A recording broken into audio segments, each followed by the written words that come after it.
Hello. Bruno, how's France? Did you collect any new bullet holes? I know how you love to be shot at. I'm teasing. I'm glad you're not damaged. Did you at least encounter an exotic temptress or two? Really? What was her name? What do you mean you don't remember? That's horrible. Of course, I'm famished. Are you buying? Then it's a date. Let's say Maximilian's in half an hour. Ciao.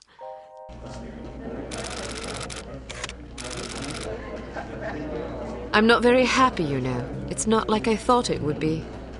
I never promised it would be as exhilarating as your former trade, only that it would keep you out of jail and make it easier to sleep at night. More wine? You're the first female operative Unity has ever employed. The committee is old-fashioned. They need time to get used to the idea of a woman in this line of work. I know all that, but at this rate I'll be a bloody grandmother before they give me a real assignment. You can always go back to burglary and pickpocketing if you can't live without excitement. Damn it, that's not what I'm saying. I just want to be challenged. I'm sick of wiretaps. I'm sick of eavesdropping on boring strangers who may or may not pose some trivial threat to international security because they forgot to declare a ham sandwich at Heathrow. I don't have the patience for it. It's not what I'm good at. It's never fun paying one's dues, but we all have to endure a bit of frustration and tedium now and then. Builds character. I think I've paid my bloody dues. Is that what you think? God knows I loathe sermons, but I'll tell you right now that you'll never stop paying your dues. Not ever. I'm sorry you're not happy, but you might as well get used to it. Nobody owes you a damn thing. You make it sound like I'm some spoiled child. I'm not asking to be coddled. I just want a chance to prove myself. You're right. I know it's been hard for you, but I'm confident you'll get your chance. All the petty politics in the world won't hold you back. They've done an outstanding job so far, haven't they? You see? What did I tell you? Probably just one of the committee members needing a babysitter on short notice. Ye of little faith. I'll see you there. Why don't we go together? I've an errand to attend to first. You go on ahead. Agent Archer, how thoughtful of you to join us. I hope we aren't inconveniencing you too awfully with matters of international security. I'm sorry if I kept you waiting. It won't happen again. I seem to recall hearing that before. You'll not have to hear it again. Let us hope not. Well, if it isn't the inimitable Agent Lowry. Sorry I'm late, Smithy. You're looking dapper today. Spare me the disingenuous flattery, old boy. It doesn't suit you. I was being sincere. It was the one polite thing I could think to say. You're still upset with me, aren't you? I assure you I have nothing against you personally. You've served us well for many years, but perhaps too many. I firmly believe it is in Unity's best interest that you retire from field operations, and I will continue to campaign to that end until you accept an administrative position. I'm not upset with you, Smithy. I just don't like you. I do understand your concern, but just because you're too old for the field doesn't mean that I am. Until I'm declared unfit for duty, I will continue to prove it. I retired voluntarily. Of course you did. Perhaps we should dispense with the pleasantries and get down to brass tacks. Fine. Lights, please. We lost another agent this afternoon, bringing the total to 7 operatives in 10 days. It is our firm belief that someone is systematically eliminating our undercover agents, which leads us to believe that the clandestine operations section has been compromised. It seems we have a traitor in our midst. Do you suspect anyone? We suspect everyone.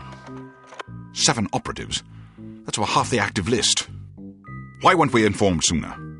You're being informed now. This situation has unfolded rather abruptly. The assassin left a lily, a regal finale to be precise, on or near the corpse of each victim. Mean anything to either of you? Volkov. Who? Dmitry Volkov. The regal finale is his calling card. The name's familiar. What do we know about him?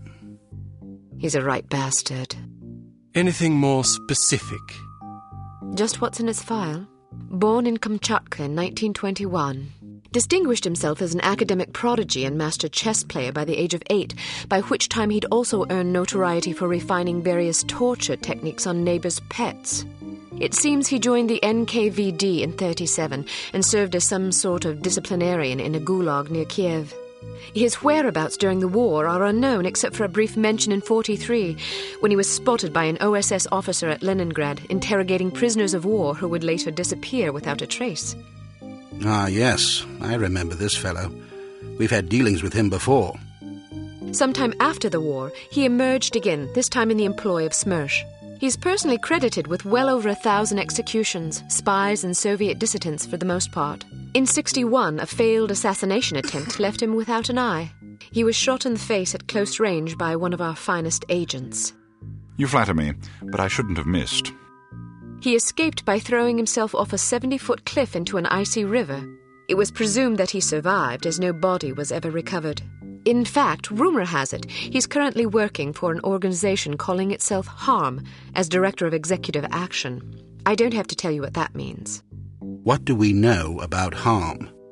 Unfortunately, there's very little about them in our files. Well, despite the obvious risks, we still have a job to do. In this case, a very important one. Wet work. Precisely.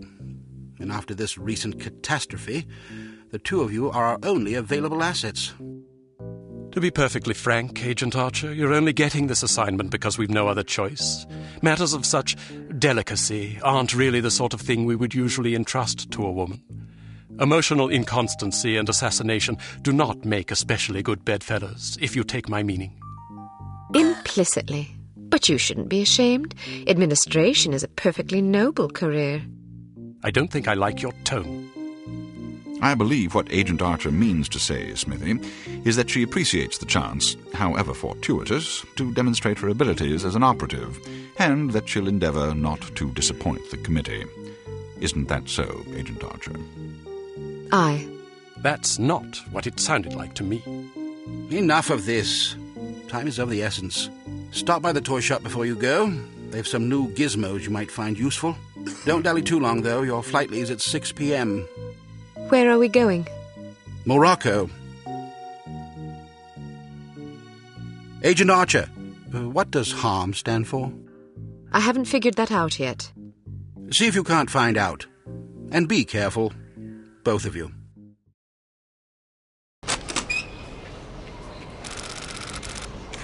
So, are you enjoying yourself yet? Immensely. Sure you're not bored? I've waited nearly 4 years for this chance. I think I can endure another half hour. Good girl. You're growing up. What do you make of all that talk of a traitor? It wouldn't be the first time we've had leaky plumbing. Still, it's disquieting, to say the least. It's happened before? Once. A few years ago, we lost several undercover operatives in Istanbul. Turned out they'd been compromised by their chief's very own administrative assistant.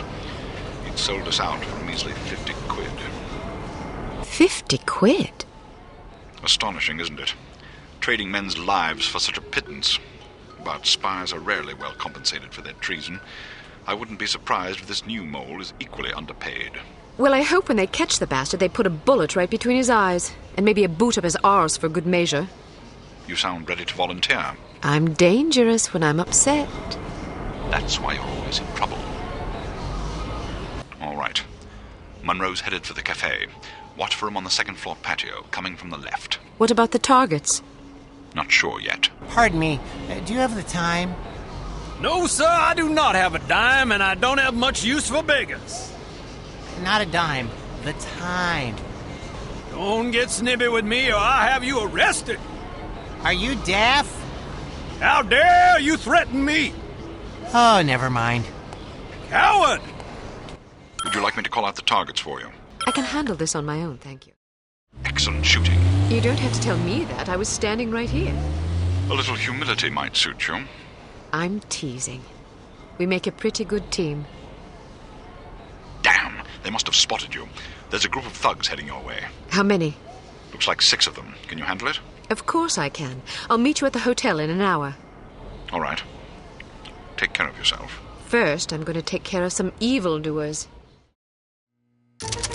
Keep your men out of sight. We don't want to spoil our trap, do we? Yes, sir.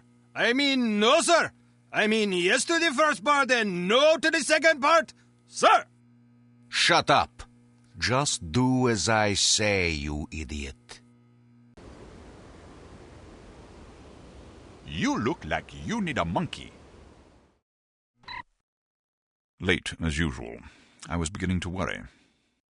You always worry. Can you blame me? You're like an errant child. And you're like a fussy aunt. You could at least leave my gender intact. A fussy uncle, then. Thank you. I'm having fun. I can see that. But don't get reckless. We're not out of danger yet. I know, this place is crawling with thugs. Damn! How did they find us? We've been betrayed. It's the only explanation. Are you sure you weren't followed? Yes, positive. If they know about the hotel, they'll probably be waiting for us at the coast. We'll have to risk it. If we aren't aboard the Abigail when she sails, we'll have to get out of Morocco on our own. Or you could stay here. Permanently. Volkov! Get down, foolish girl! I have dreamed about this day for 6 years. Bruno! I only regret I do not have time to make your demise more eventful.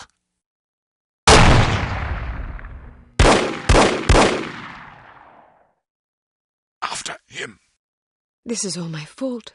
If you hadn't been worrying about me, he never would have got the drop on you. Silly girl. Worrying about you is all I have left. Don't say that. I've always had plenty to die for.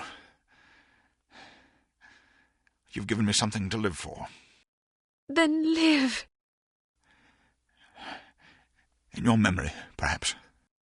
Bruno! The girl's in the lobby. Kill her. But why didn't you kill her, Mr. Volkov? I meant to, but my hunger for revenge distracted me. Let that be a lesson not to be ruled by your emotions. Excellent advice, sir. Well, I'll go shoot her now. Make sure there are no witnesses. You mean we should kill everybody? First, kill everybody. Then destroy the hotel. Let our enemies search the rubble for answers. They shall find none.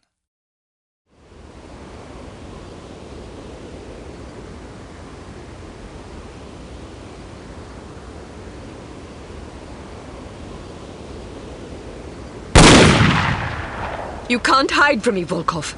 I'll find you wherever you go. Kill her, you incompetent fools!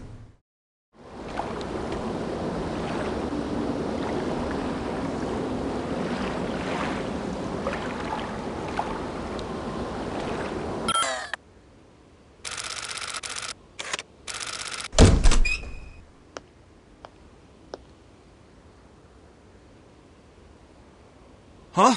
Who are you? Good afternoon. You're wasting your time. I won't talk.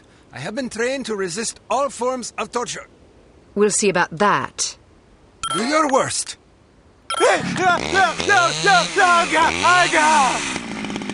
Did you enjoy that? Not really. Spare yourself the suffering. Tell me where I can find Volkov, and you might walk out of here with clean underpants. Too late for that. That's disgusting. Sorry.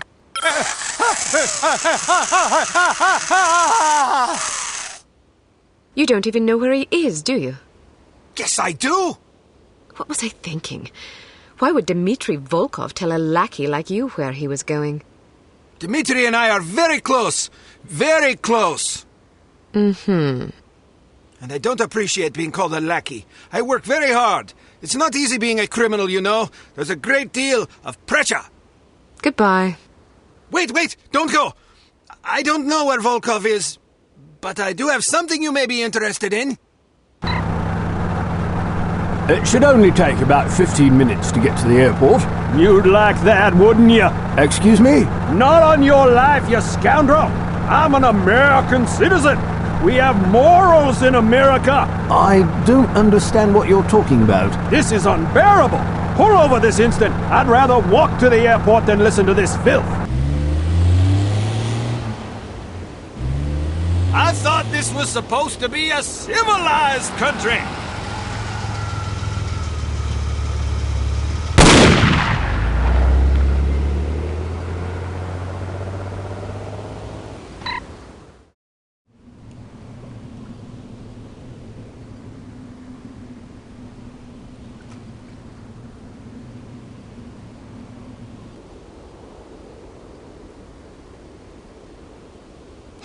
No sign of her.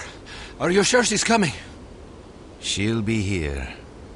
If she gets away, I will kill any man she leaves alive.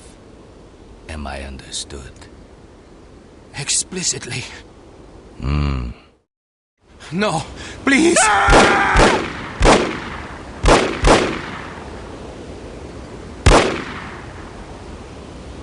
We will meet again, Miss Archer.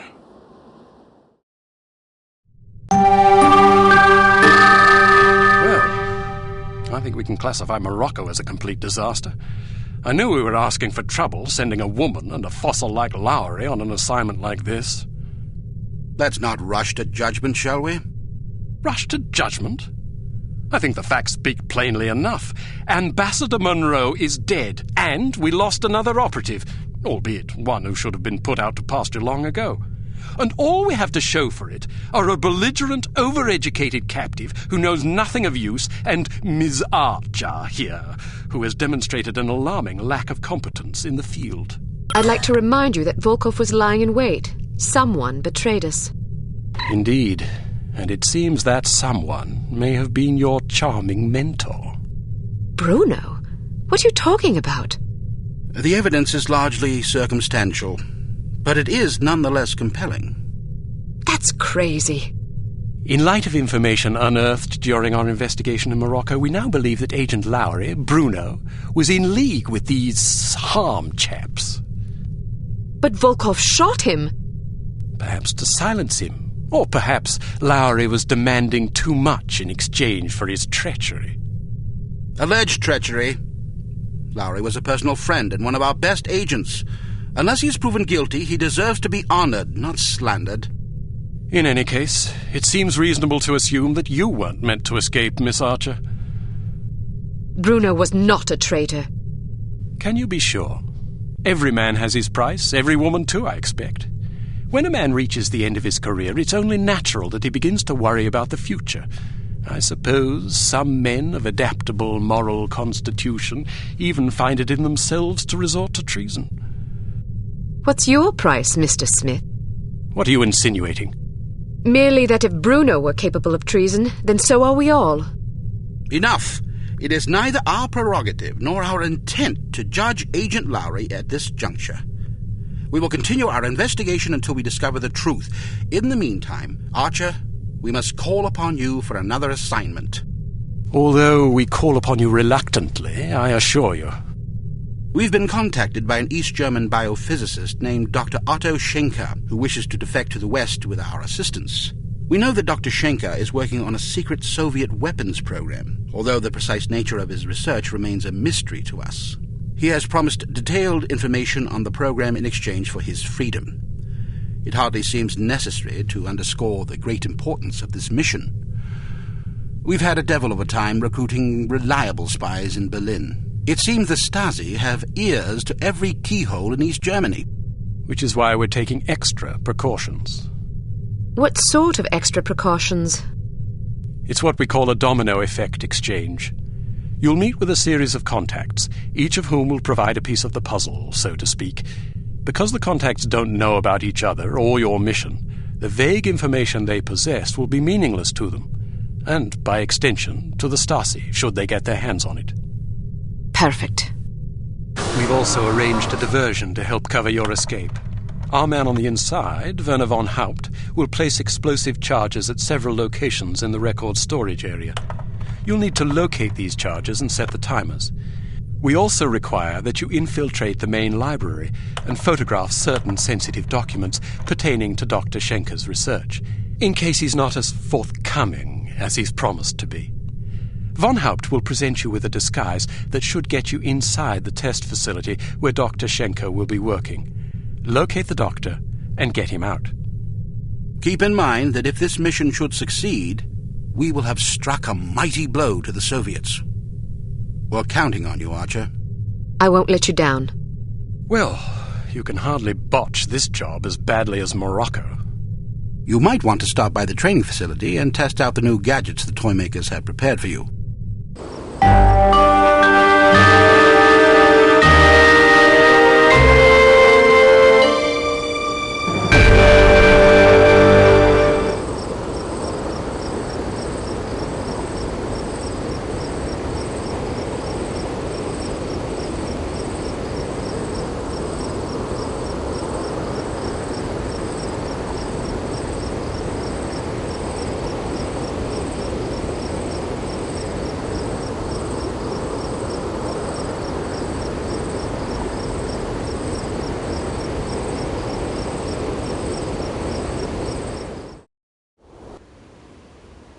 Guten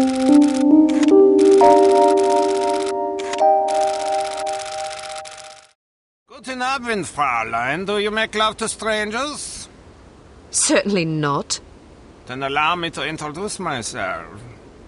Why not just introduce yourself to a police officer and spare me the trouble? Who makes up these ghastly code phrases anyway? Someone in the cryptography department. Someone in need of a girlfriend, apparently. What do you have for me? Just this. The entrance is hidden. Thank you. Good luck. Hello. Are you free tonight, or will it cost me? More than you can afford. Why must I be made to say such idiotic things? Never mind that. Just tell me what you have. I was told to say, in the basement. Thank you. Tell the person who wrote the code phrase to grow up. Want to come in for a game of Twister? I'd rather run over you with my car. These code phrases have a somewhat confessional tone to them, don't you think? Yeah, now that you mention it. You are the most beautiful girl I have ever seen. Can you cook and clean too?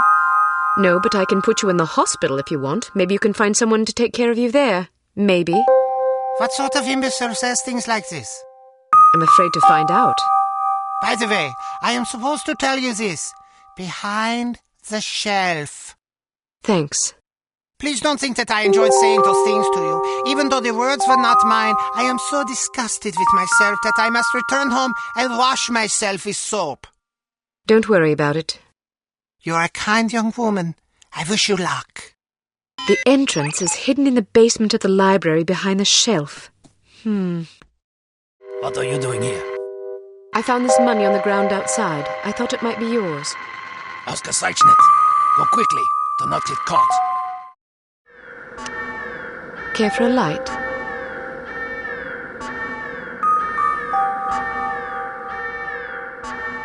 Danke. I seem to have lost my phone number. Can I have yours? I'm in the book. Just look under police department.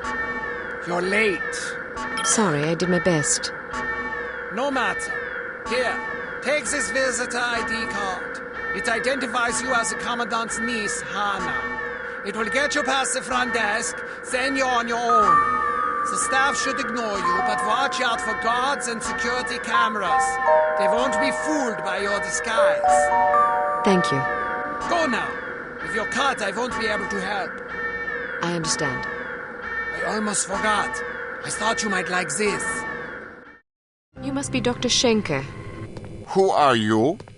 We'll have time for introductions later. Our first priority is to get out of here. They sent a woman to liberate me? Mein Gott im Himmel. You can lodge a formal complaint the minute we set foot on Western soil. In the meantime, can we go? This was not part of the arrangement. She is here! Excuse me for a moment, Doctor. As I was saying, perhaps we should go. It seems I have no choice. Ein Moment, bitte, my wife.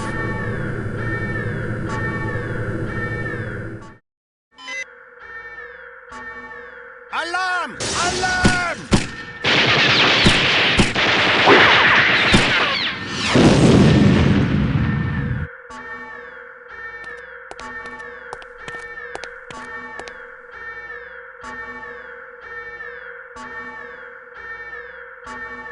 Good girl.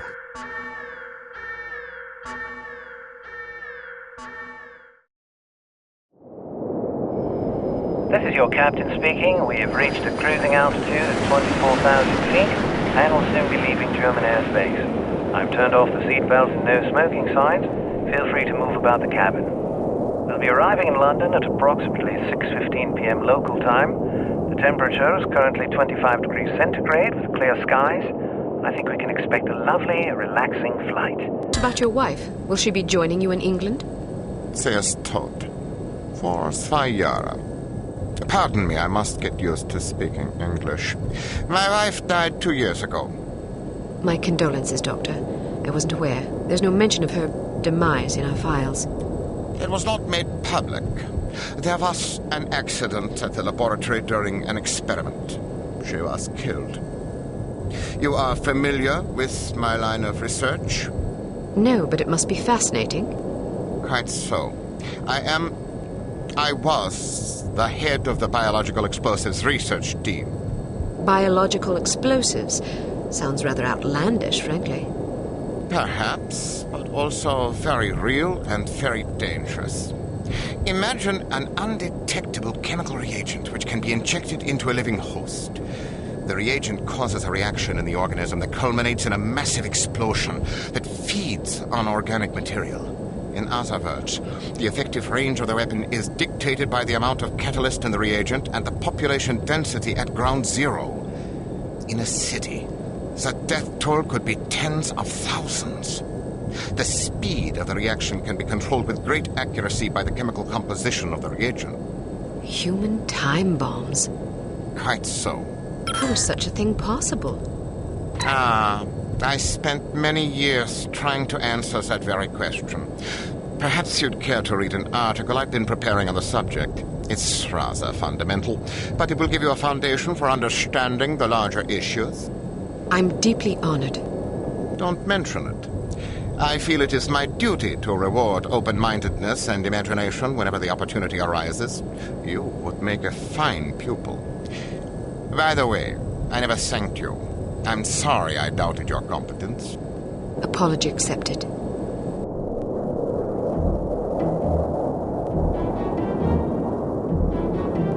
We are in position. You know what to do, Sonny. Yes, sir. Initiating docking procedure and jamming our communications. You're up, laddies. We're going aboard. Was ist los? I'm not sure. Stay here while I investigate. Keep this door locked. So much for a lovely, relaxing flight. Sleep tight, lassie. You're not going to kill her? What if she wakes up? Now look here, you. I'm not going to butcher a fellow countryman with a specific grudge. If she wakes up, she can fend for herself. If she dies, then she ain't really a Scot, so I won't feel bad. Now, go get that doctor fella and do a final sweep. Take anything that looks important. Papers, files, whiskey, whatever. Yes, sir. Something's not right. All right, let's go. But some of our men are still aboard. Listen to you crying like a wee girl. They'll have to make do, won't they?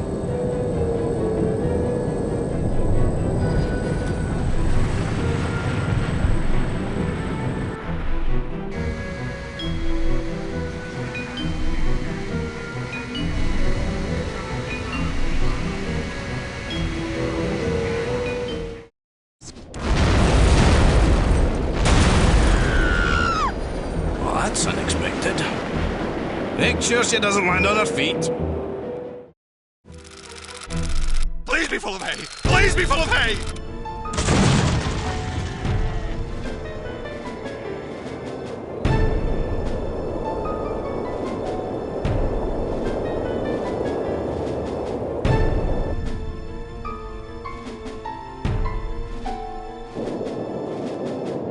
She's a credit to her people.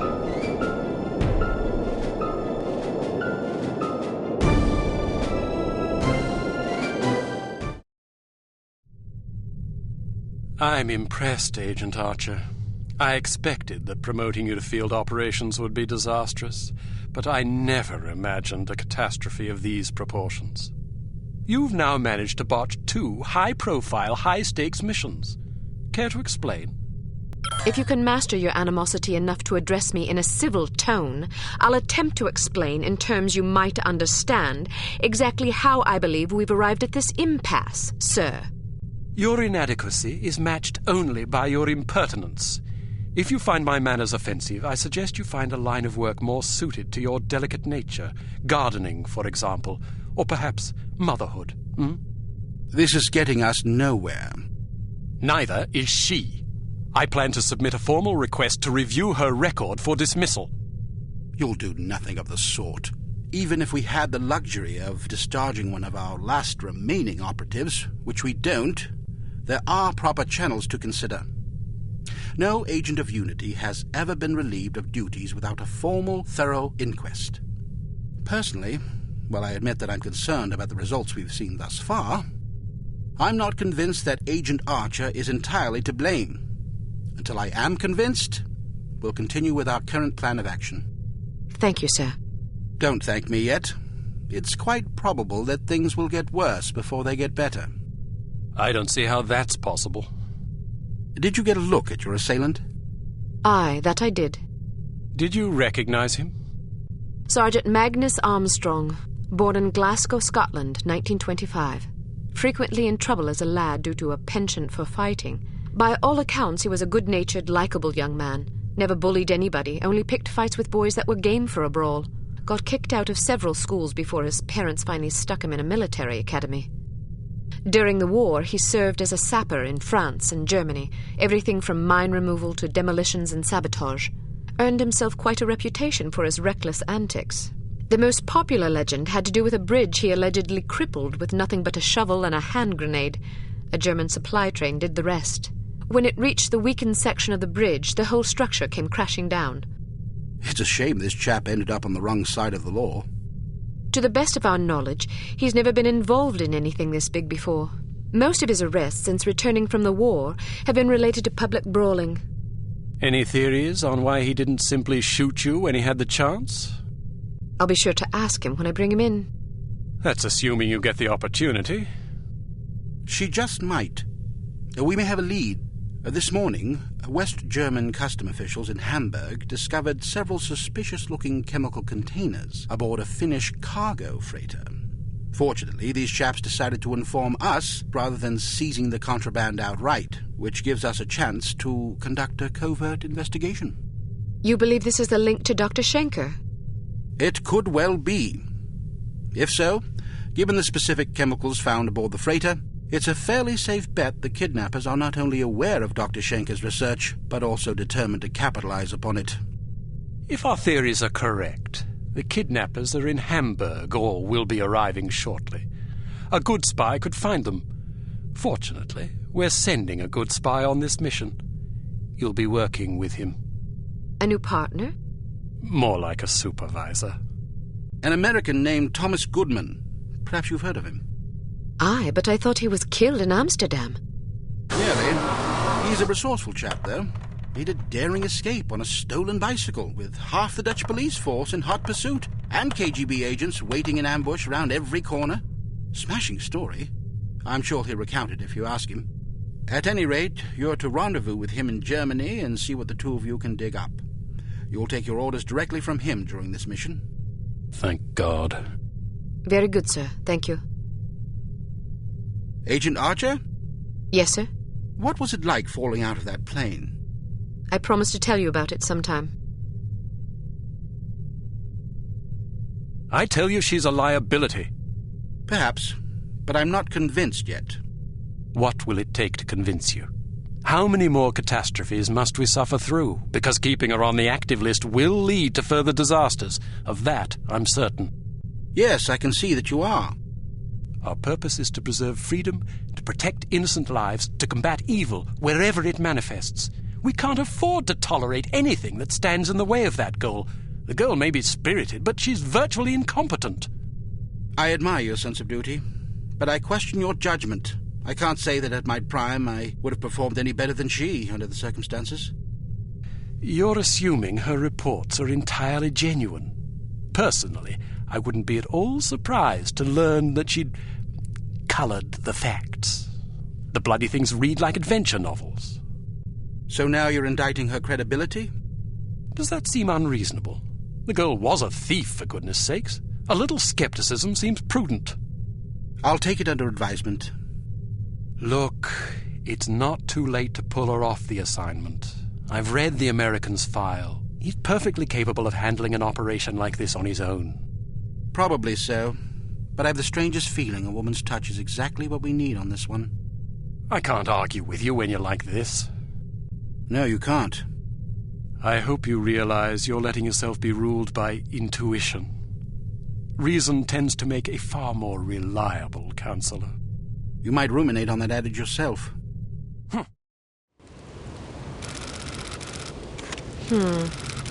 How am I going to get in there? I demand to be let in. I'm sorry. That's impossible. But my girlfriend is inside.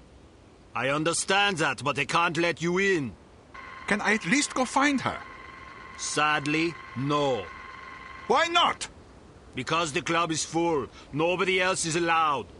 Well, can you go find her for me? I must stay here. Then can you send someone to find her?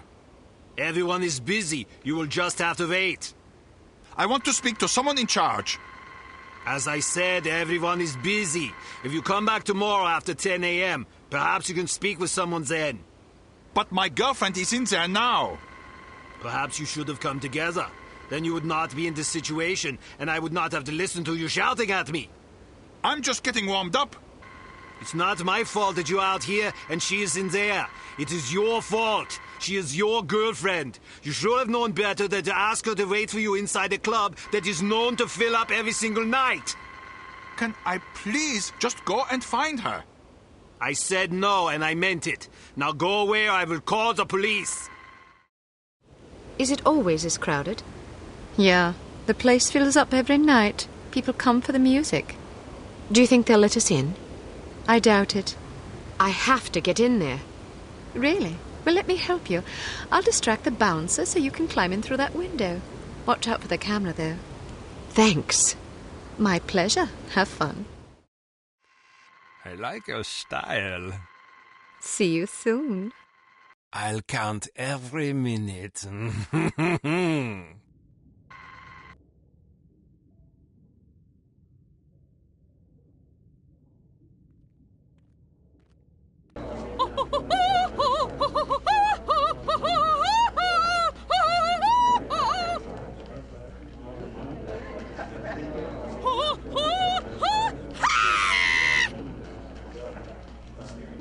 You will excuse me. This is all I have time for this evening. Thank you, thank you. Perhaps I will sing for you later. What is so important you need to interrupt me in the middle of a performance? You know how these people treasure my concerts. Now they will lament. Das tut mir leid, Fräulein Wagner. Of course, if they are sad, they will buy more drinks to drown their sorrows, which is good for business. But it troubles me to know that someone is unhappy because I was unable to give enough of myself. A gift like mine comes with terrible responsibility, you know. Yeah, and you have so much of yourself to give. Even such pathetic, horrible creatures as these smelly beatniks deserve some sympathy, yeah? Now then, perhaps you will care to remind me why I am talking instead of singing. Fräulein Wagner, the superspy is here. What should we do? So, the fly has rung the doorbell of the spider. You did the right thing. Let her have a few drinks. Then she goes to the water closet. Grab her and bring her to me. Am I understood? Jawohl. Good. Watch her closely. She is not to leave under any circumstances. It will be done as you have asked. If you succeed, perhaps I will be convinced to sing for you. Would you like that? Very much so, Fräulein Wagner. It would be a great honor. Then make me happy. When I am happy, I sing like a nightingale in springtime. Would you care for a light? Thanks, but I don't smoke. You're holding a cigarette. Am I? Well, what do you know? I guess old habits die hard. Say, can I borrow a dime? I want to call my mom and tell her I just met the girl of my dreams. I gave my last dime to a worthwhile charity. Ouch.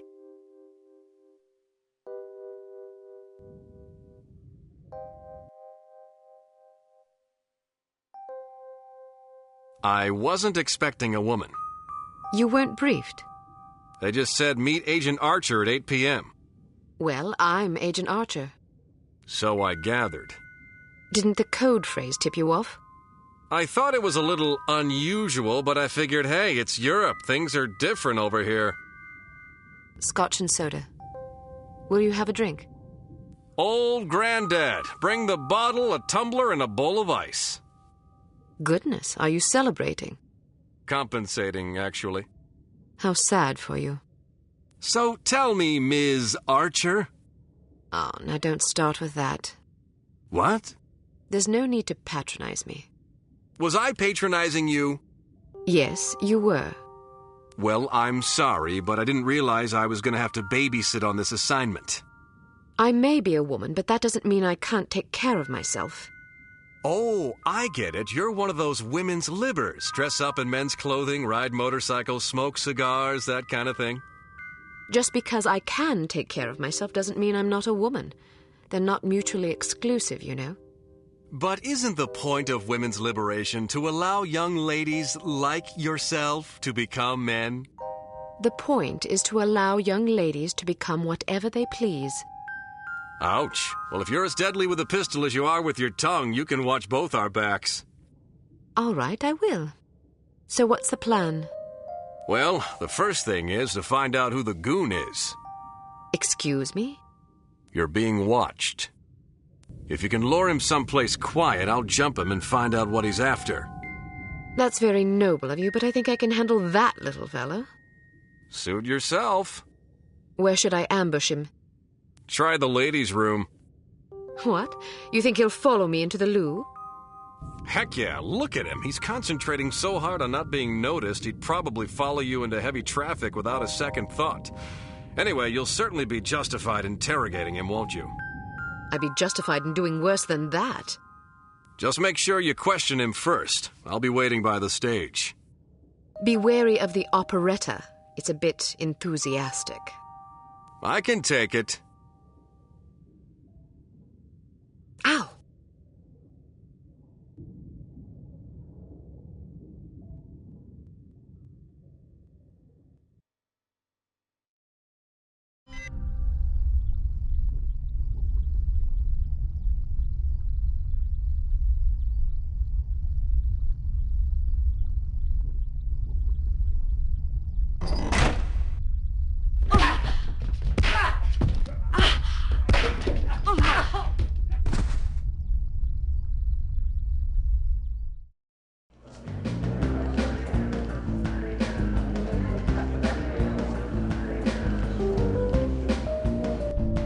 Looking for someone?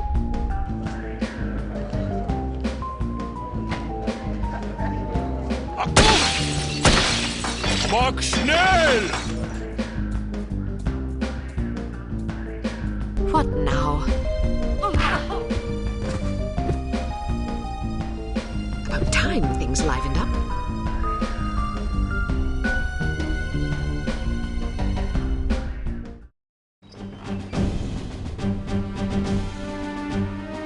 Did you find out anything? I was ambushed before I could question the bastard. You okay? I suppose, although I think someone might have tried to drug me. Something stung the back of my neck as I was heading for the ladies' room. Might have been a dart. How do you feel now? Not bad. Meet me at this address in 1 hour. Why not go together? I want to poke around and see who these people are. They may be linked to harm. Are you sure it's safe? Hell no, it's reckless and dumb, but that's not going to stop me. Well, good luck then. What should I do if you don't make it? Don't worry, doll. I'll make it. If you say so. Head backstage. A friend of mine's waiting in the alley. He'll get you out of here. Just tell him you're with me. You think he'll believe me? He will if you tell him my code name. I don't know your code name. Bold Eagle. Good God. What's so funny? Nothing. See you later, Bold Eagle. Not if I see you first. Okay.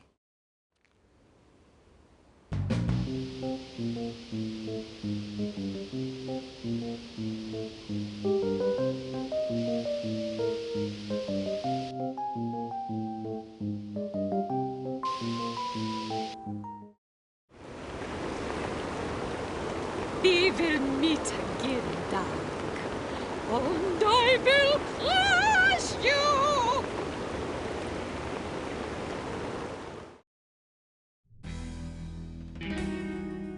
What was the name of that nightclub again? Das einsame Valkyrie. Ah, yes, here it is. The proprietor's name is Wagner. Inga Wagner. Ring any bells? We've got a file on her. She's supposedly a distant relation of Richard Wagner's, although I don't believe that connection has ever been adequately established. Nonetheless, as a child, she was constantly pressured by her parents to become an opera singer, presumably in order to continue the family legacy. The only problem was that she was completely tone-deaf. The combination of her parents' unyielding devotion and the inevitable series of rejections she encountered once she began to audition seems to have warped her mind in unhealthy ways. As a young woman, she had several run-ins with the West German authorities, initially involving complaints about her impromptu public concerts, but eventually blossoming into allegations of smuggling, extortion, money laundering, and even murder. It's entirely possible she's fallen in with harm. Find out what you can. Very good, sir. Be careful, Archer. I'll be fine.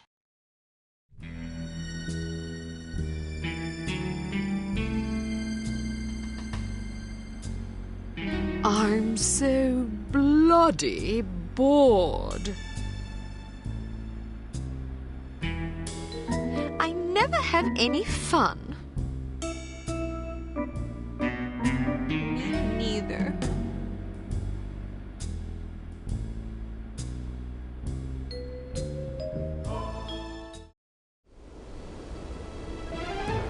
It's about damn time I said 1 hour, not at your convenience. Things got complicated. Your friend was killed, the one I was supposed to meet behind the club.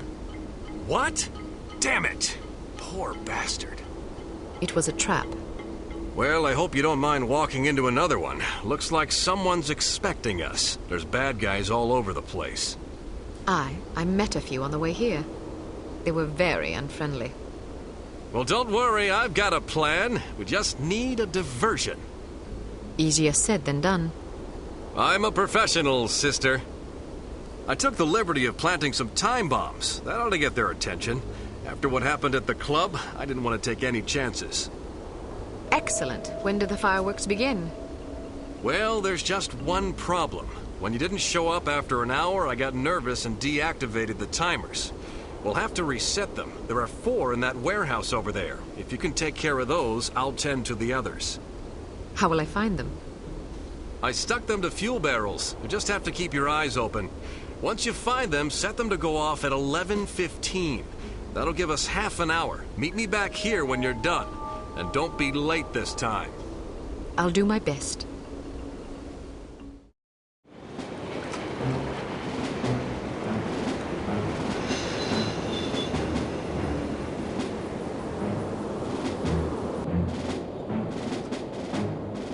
Grab a seat. It's almost showtime.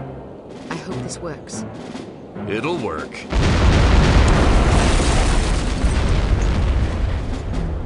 Damn, looks like they're leaving some guards behind.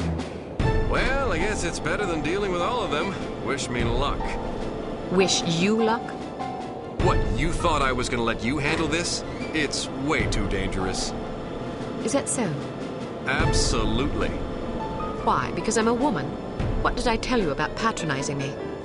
Just drop the Joan of Arc routine, okay? I've got a lot more field experience than you do. I've read your file. Subtlety isn't really your specialty, is it? I can be subtle. Then explain that shirt.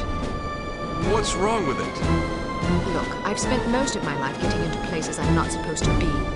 Anyway, if I do get into trouble, I'll be needing a knight in shining armor to come to my rescue, won't I? Well, when you put it that way. Good, then I'm off.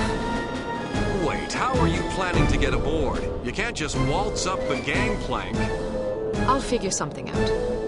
You really don't like this shirt? Ciao.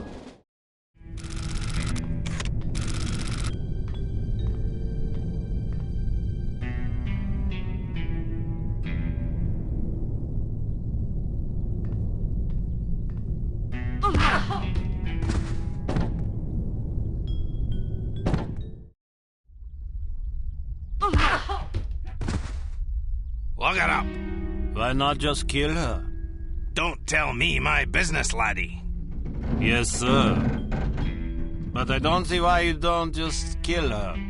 You won't be seeing anything if you don't do as I say right now. Yes, sir.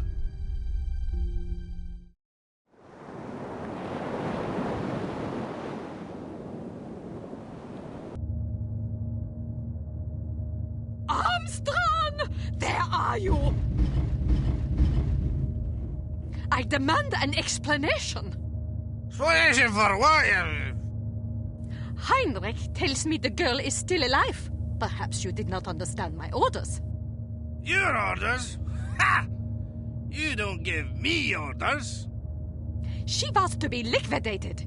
Why did you spare her? I'll not slay a countryman without a fair fight. The girl's just doing her job. She's a threat to our operation. I'm sure the director would agree with me. Then, you kill her. Coward. Fatty. Drunk. Fatty. You disgust me. What was that? That's an explosion. Find out what's going on. Jawohl, Frau Wagner. Abandon ship! Abandon ship! Did he say ship or sheep? Ship, I think. Why? No reason.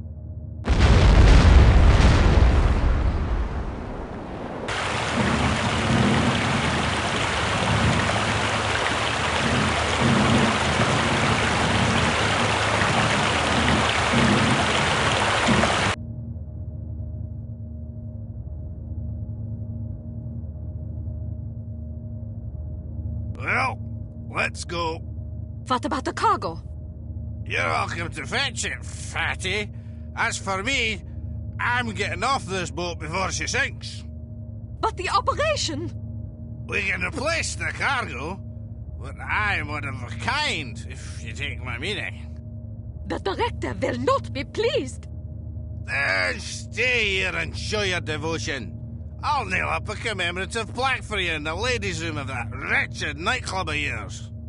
I can't help it if my beautiful cabaret is infested with beatniks. I've tried to get rid of them, but they're like roaches. Probably because they think you sing like that on purpose. Experimental jazz or some such shite. Clatton? Enough of this jabbering. You're out of my way. Your hideous mass is blocking the bulkhead. Fabulous cigars, Carlyle. Absolutely fabulous. Aren't they? A close personal acquaintance of mine is in the import-export business. Gets them direct from Havana. Care for another? Don't mind if I do. After you smoke that one, you really ought to try one of these. Not Cuban, but I challenge you to tell the difference. Shall we turn it into a wager? Jolly good. Smashing. I only wish the Commissioner were here to fatten the pot. Here I am. Commissioner, good of you to join us. We're just about to embark on a little bet. Gordon here contends that his non-Cuban cigars will dupe seasoned connoisseurs like us. Rubbish. Hear, hear. You'll feast upon those words soon enough, old chaps. Frankly, I'd rather smoke them and wash them down with some more of this fine cognac. Isn't it divine? No, smashing. What's the matter, Commissioner? You look a mite wan. Pale as cheese. Are you quite all right? I'm not sure. On my way here, a big bald chap with an eye patch poked me in the leg with his umbrella. I've been a bit gassy ever since. I say! What a rude fellow. No wonder you're upset. I hope he apologized. Actually, he said au revoir and handed me a lily.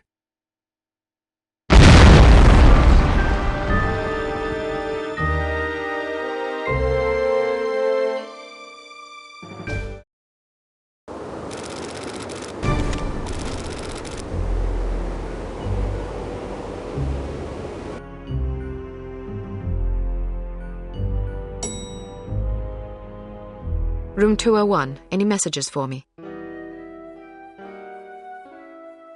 No, ma'am.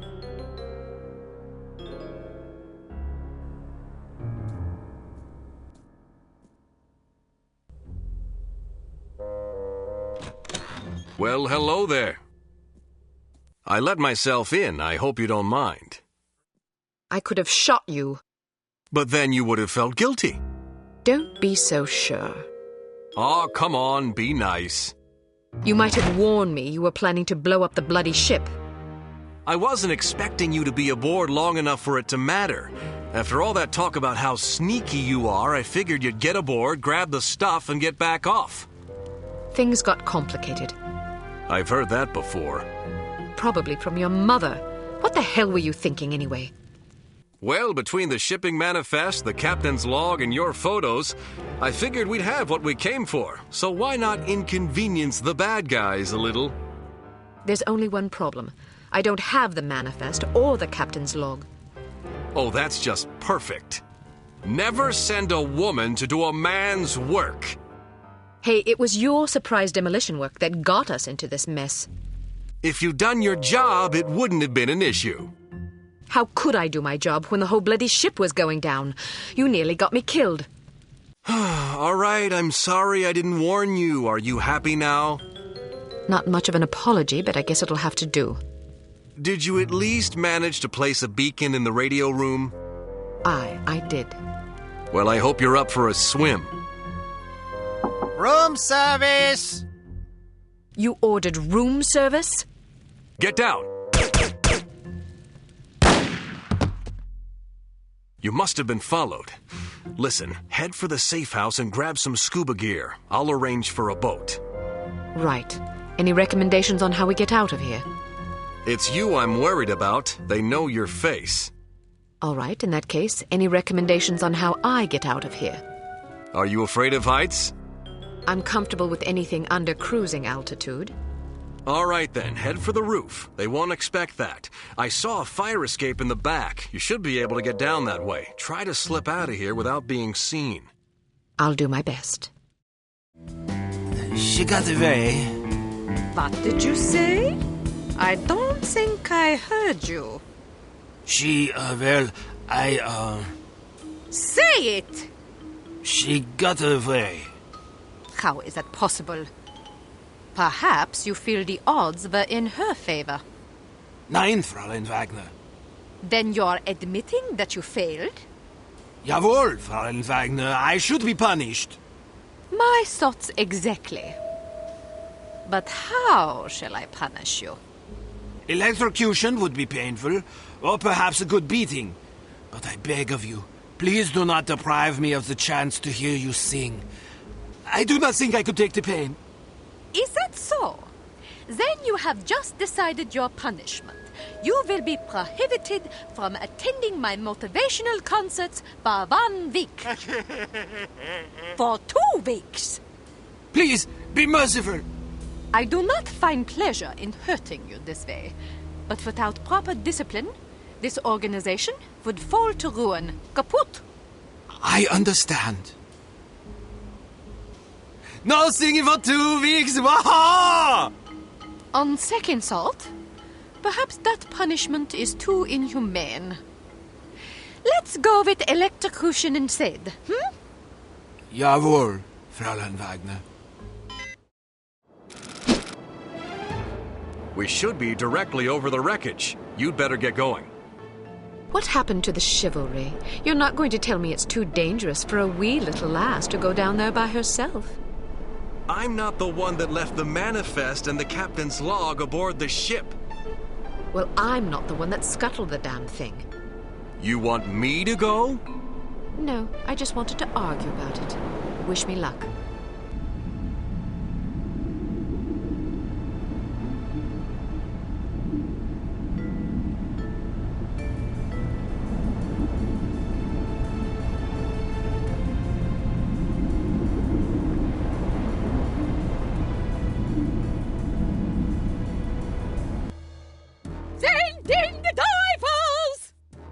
Sure you get the shipping manifest and the captain's log. Oh, and if you see a half-empty bottle of Lafroig floating about in my quarters, I'd be much obliged if you'd retrieve it for me. Yes, sir! You disgust me. So? You are a drunk and a coward. You can say what you please about my hobbies and my hygiene, but I swear if you ever cast aspersions on my manhood again, I'll pound you. I'm not a coward. Your threats don't frighten me. A good beating might knock some of that ugly out of you. Care to find out? I will be in my quarters rehearsing. I am not to be disturbed. That's right. It's the rest of us who'll be disturbed, you bloody great banshee. I heard cats in heat that sing prettier than you. Criticism is the refuge of those without the talent or discipline for the pursuit of art. I pity you. And well you should. You call that belling of yours art. Fart is more like it. Imbecile. Fatty, fatty, fatty. Fatty, fat. Fatty, fatty. Any luck? Aye, mostly bad. I was ambushed. Ambushed? Yeah, by divers. They came out of nowhere. Did you see anything up here? Not a damn thing. Well, I got what we came for. Let's head for shore. I can't believe this. She's late again. Where is that blasted girl? Give her a break, Smithy. About damn time. There's been a new development. I heard about the Monte Carlo incident. Was it harm? Indeed, they've just issued their demands. What you know is that at precisely 1700 hours Greenwich Mean Time on September 19th, 1967, an explosion destroyed Club Metropole in Monte Carlo, Monaco, killing 47 people and injuring more than 100. What you do not know is that the source of the blast was not a mechanical device, but rather a man, Commissioner Maurice Albert. Because you are at least somewhat familiar with the research of Dr. Otto Schenker, you are therefore capable of comprehending both the plausibility of this claim as well as its implications. As we have demonstrated, our organization, Harm, possesses the recipe for a biological weapon of such insidious potential and singular destructive power that no one on the planet is safe. Unless our demands are met. This is outlandish. By now, I'm sure you have received the itemized list of our requirements. You have exactly 1 week to fulfill these requirements. If our demands are not met, we will be forced to discipline you. Already, we have infected prominent individuals in 36 major metropolitan areas around the world. The first of our unsuspecting victims will detonate at exactly 0600 hours on September 26th. The estimated death toll is 1 million people! They're mad! The remaining victims will detonate at 6-hour intervals thereafter. Once our terms have been met, we will deliver a list of infected persons as well as a quantity of antidote sufficient to curtail this catastrophe. However, because the deadline we have imposed is dictated by the chemical fuse inherent in the reagent itself, the sooner you comply with our wishes, the more time you will have available in which to administer the antidote. I assure you that you do not possess the medical means necessary to diagnose the infection, nor the technical means necessary to diffuse it. Therefore, it would be in your best interest not to squander valuable time on such useless endeavors. Furthermore, any attempts by your secret service organizations to interfere with harm shall be severely punished. That is all. A puppet? Don't be fooled by the messenger. This situation is extremely grave. They certainly expect us to swallow a lot of maybes. Maybe they're telling the truth about Monte Carlo. Maybe the consequences would be as dire as they predict. Maybe there's an antidote. Maybe they'll fulfill their end of the bargain. I tend to agree with you, Agent Archer. But for the time being, I suggest we take them at their word. The word of a puppet? What are their demands? Mr. Smith? £50 million sterling, the continent of Australia, and an internationally recognized holiday to be known as Praise Be to Harm Day. I don't see the point. Presumably it is to praise harm. Not in the holiday. In their demands. It's obvious we aren't capable of fulfilling them. Harm must want us to forfeit. Nonsense. They may be madmen, but we have to presume they aren't completely irrational. Why even issue demands if their sole purpose were to cause destruction and chaos? Perhaps they expect a partial capitulation. That way they can get what they really want, the £50 million sterling. But they can also justify punishing us when we come up short on their other demands. It's obvious from the way they go on about their secret weapon that they're just itching to use it again. You hardly have the experience necessary to support such speculations. Archer may be onto something. In any case, harm's motives are irrelevant. Our goal is to stop them, completely. No capitulation, no compromise. What about their warning? Once again, we must take them at their word. It is therefore imperative that we act swiftly and decisively. Our objectives are clear.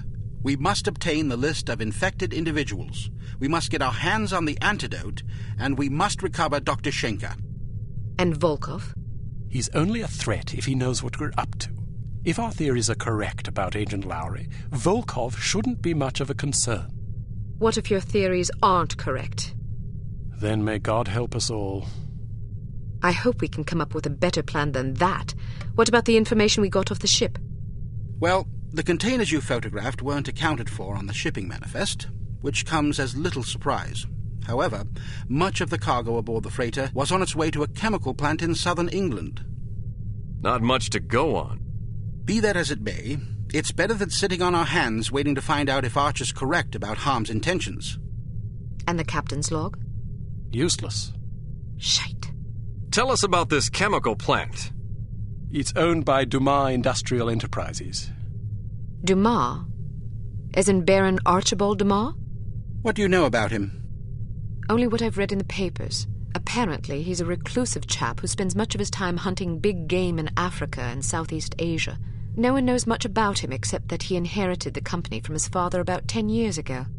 We're counting on you to discover whether or not he's connected to Harm. And if he is? First things first. For now, try to get an audience with the man. Size him up. We need to know what sort of fellow we're dealing with. Your best bet is to see if you can catch him at the chemical plant. There's also a corporate office up north, but apparently he doesn't spend much time there. Whatever you do, don't jeopardize your cover. It's imperative that we take Harm by surprise. Understood. I have a hunch we're getting close. If this lead pays off, we'll be one important step closer to victory.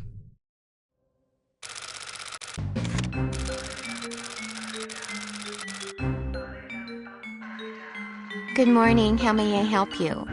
We've an appointment with Baron Dumas. I'm sorry, but are you sure it was today? The Baron usually reserves Mondays for golf. Tuesdays and Thursdays are for skeet shooting, Wednesdays for fishing, and Friday afternoons for backgammon. Sounds like a busy schedule. How does he find time for appointments? His lordship reserves Friday mornings between 11 and 11:15 a.m. for business matters. Well, I'm positive today was the day. Could you take another look at the appointment book?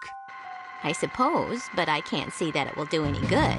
The Baron's routine is quite established.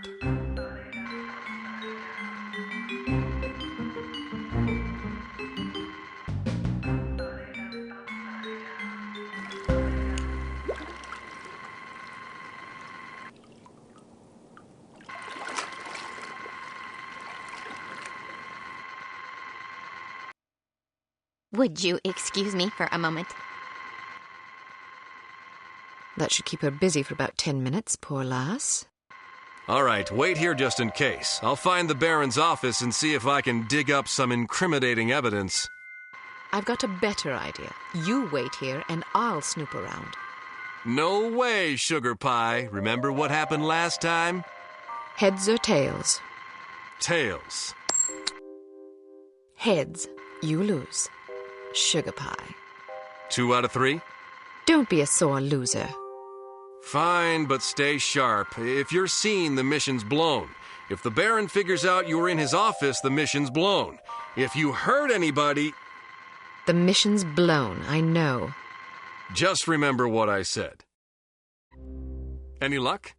Plenty. Do you trust me now? Nope. Now then, let's see if, we can't sort this confusion out, shall we? That's all right. Perhaps we can reschedule at a more convenient time. Certainly. How about Friday at 11 a.m.? Perfect. See you then. I want to take a look around in there. Good idea, but it's my turn. Heads or tails? You got to go last time. Heads or tails? I'm going, you're staying. No arguments, no coin toss. Don't be such a Jessie. Heads or tails? Heads. Tails. You lose. Again. I'm in charge here. I give the orders, you take the orders. Well, now that we've decided who's going in, what are your orders, sir? All right, I'll help you get inside, but you'd better be careful. If anyone sees you, liquidate him before we can set off an alarm, and stay clear of security cameras. Don't worry. Photograph anything that looks suspicious and collect as much intelligence as you can. Files, correspondence, dossiers, anything. Aye, aye, sir. Excellent orders, sir. I look forward to following them. Give me a few seconds head start. Hello, what have we here? Sergeant Magnus Armstrong. Well, well. It was Armstrong, all right. I'm sure of it. Excellent work, Archer. What do you want us to do now? Try to interview the Baron at his estate. We need to know if he's involved. You think it might be someone within the organization? I'm hoping that you and Goodman can answer that question. Aye, sir. We'll do our best. Let's go.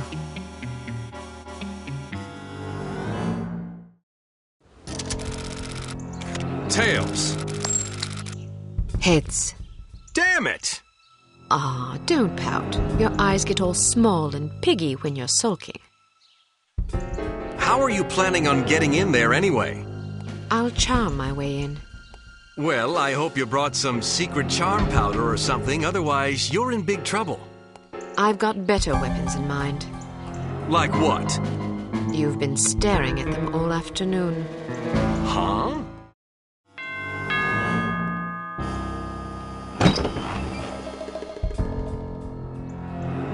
Yes? Good afternoon. My name is Mia Haig. I'm from Men of Influence magazine. Men of Influence? What on earth are you doing here? This is the residence of Baron Archibald Dumas, is it not? Yes? Baron Dumas certainly seems to qualify as a man of influence, wouldn't you say? I suppose it would depend on how you choose to define influence. He is the president of Dumas Industrial Enterprises. Ah. He's wealthy. True. He's well respected. He's dashing. He's debonair. Listen, this is all very educational, but what exactly do you want? I'd like to interview the Baron about the future of Dumas Industrial Enterprises. Our readers love stories about savvy businessmen conquering corporate challenges in our modern age. Ah, yes. Sadly, the Baron does not disclose information regarding his business to anyone, even attractive young females such as yourself. So sorry. I was hoping to profile Baron Dumas for our Perfect Lives series. Each month we cover a different person whose lifestyle and disposition exemplify perfect living. And you wish to include his lordship in this series?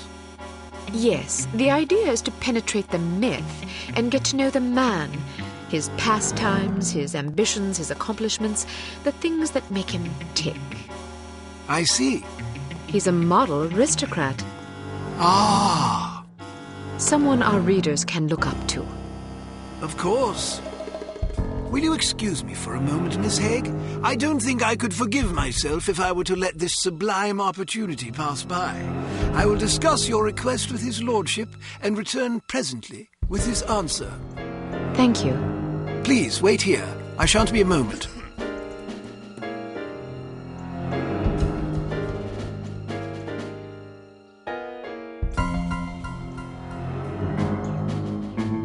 Very well. His lordship has agreed to see you. Excellent. This should be amusing. What do you mean? Nothing. Follow me, please. Miss Haig, sir. Splendid. Show her in. I'll leave you to your interview, darling. I'll be shopping for the rest of the afternoon.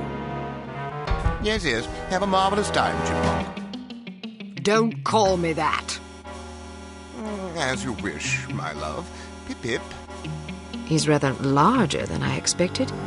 Ah, yes. He's a big bundle of charisma and intelligence. If you're lucky, perhaps he'll regale you with his rousing safari adventures. Good day, Baron de Mol. Goodness, had I known you would be so sumptuous, I might have preened. Care for a drink? No, thank you. It's a little early for me. Well, I'll indulge for us both in that case. I hope you'll pardon me for saying so, but you're a ravishing girl. Simply ravishing. That's very kind of you. I'm sure your wife feels absolutely spoiled by your abundant charm.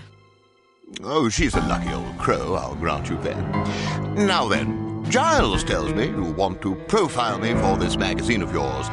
Men of Influence, was it? Yes. Each issue we cover a different person in our Perfect Lives series. Someone whose lifestyle and achievements serve as inspiration for our readers. Jolly good. You've come to the right place. That will be all, Giles. Actually, sir, I thought it might be worthwhile for me to stay, in case the young lady should desire anything at all. Splendid idea. Pip, pip. Yes, sir. I'll be right over here if you require anything, Miss Haig. Thank you. Baron de Mol, do you mind if I record our interview? I'd rather devote my attention to you than to my notepad. And who could blame you? Record away, my dear. So then, where shall we begin? What's it like being such a prestigious big game hunter? Well, it's difficult to explain to someone who's never experienced the thrill of the hunt, you see. When it's you and your trusty blunderbuss all alone against a ferocious beast, you discover exactly what sort of stuff you're made of. Sounds ghastly. Oh, it takes a special breed of male, I'll grant you that. The merest hesitation could cost you a leg. Many men with such immense wealth succumb to sloth or immoderation. How do you keep yourself productive and effectual in the face of such constant temptation? Excuse me. An ingenious question.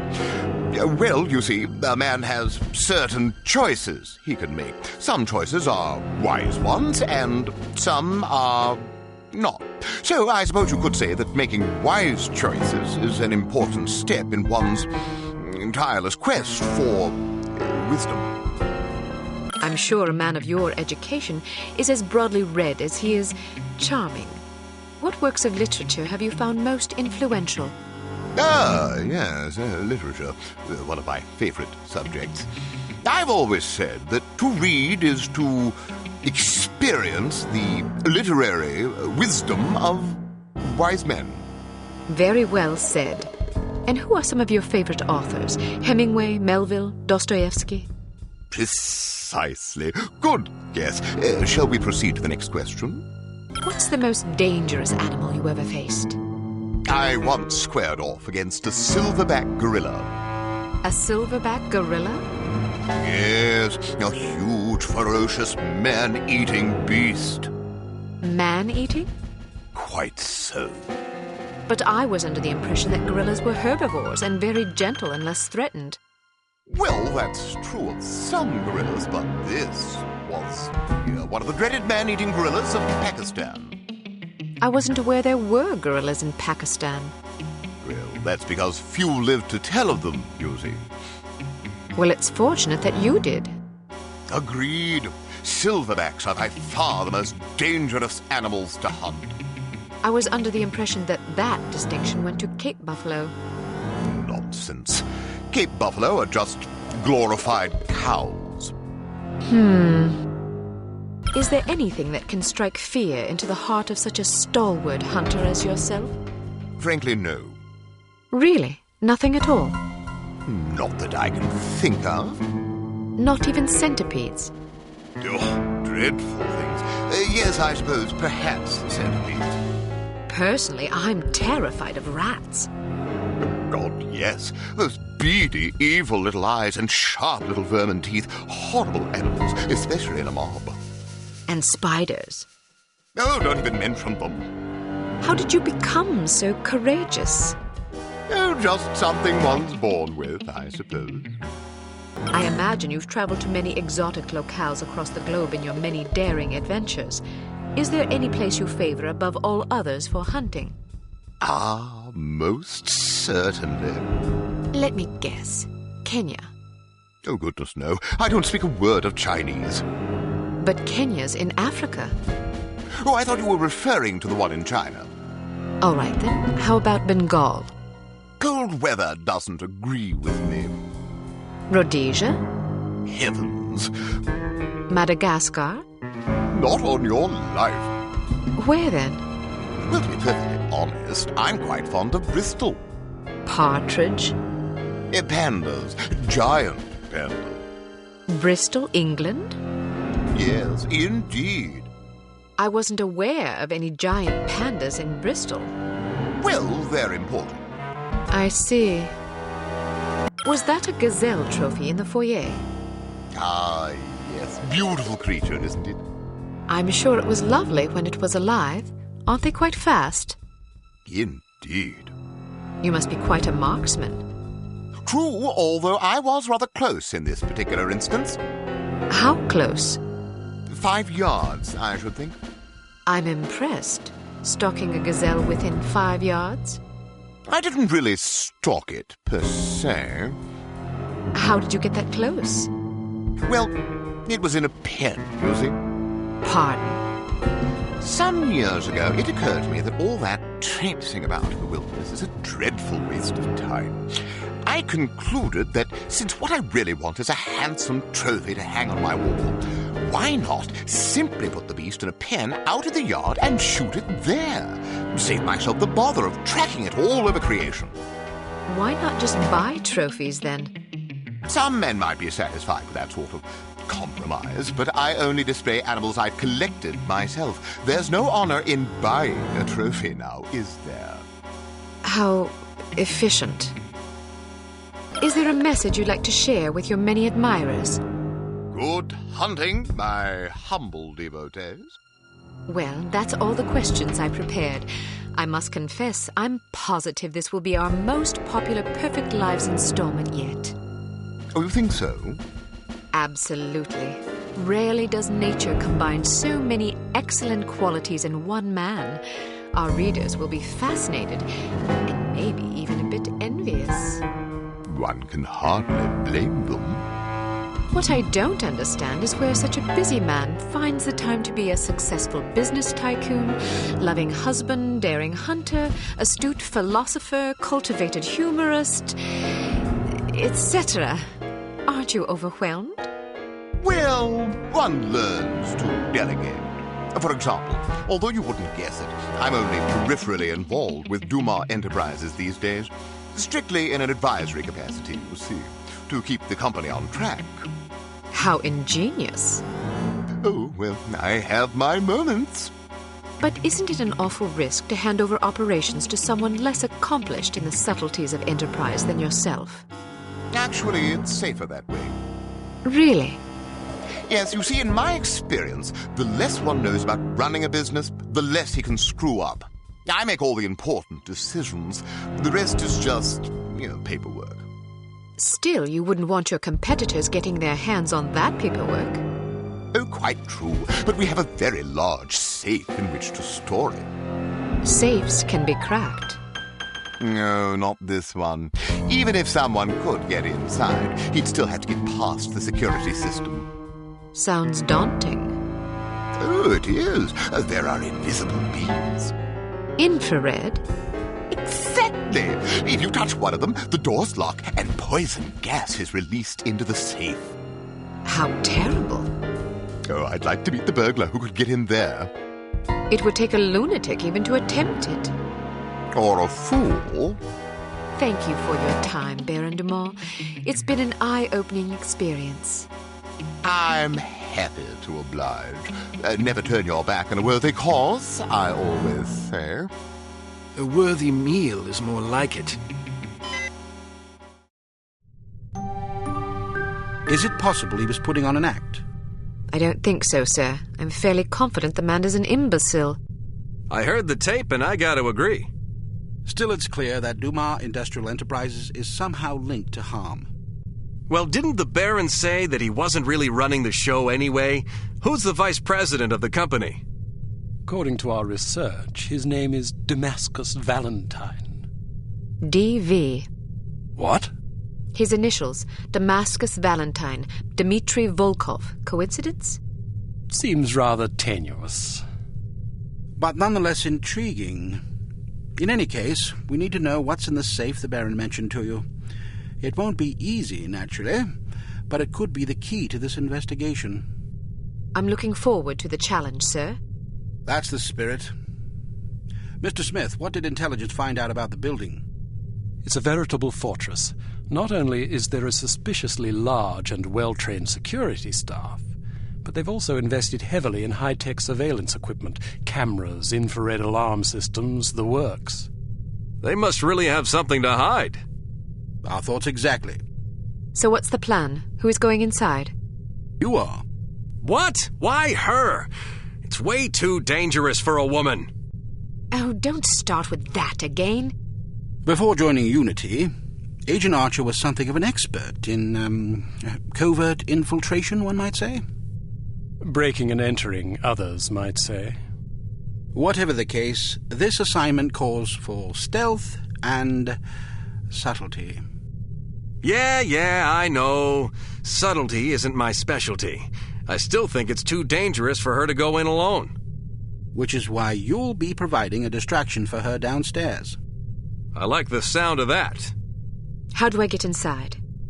Attempting entry on the ground floor would be suicide, even for an expert like Miss Archer. The only way in is through the roof access. What did you have in mind? Am I going to have to parachute in? Too imprecise. Fortunately, there's an alternative. Dumas Enterprises is erecting a second skyscraper right next to its corporate headquarters. Our surveillance photos suggest that if you can get to the top of the new building, you can use a crane to cross over to the roof of the old one. The surveillance photos suggest that this is possible? It will be close. You'll have a zip cord to cut the difference. I see. Once you're inside the building, you'll need to locate the president's office and find the safe. Photograph anything remotely suspicious. We don't want to tip our hand, so leave everything as you found it. The less they know about our mission, the better. Now then, time is of the essence. Yes, sir.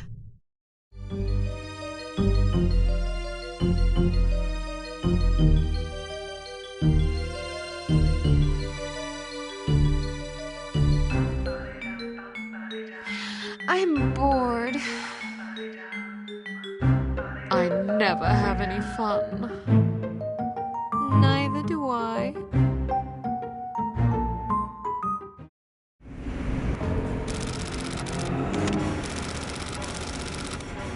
Give me a signal when you're in position. I'll stir things up down here.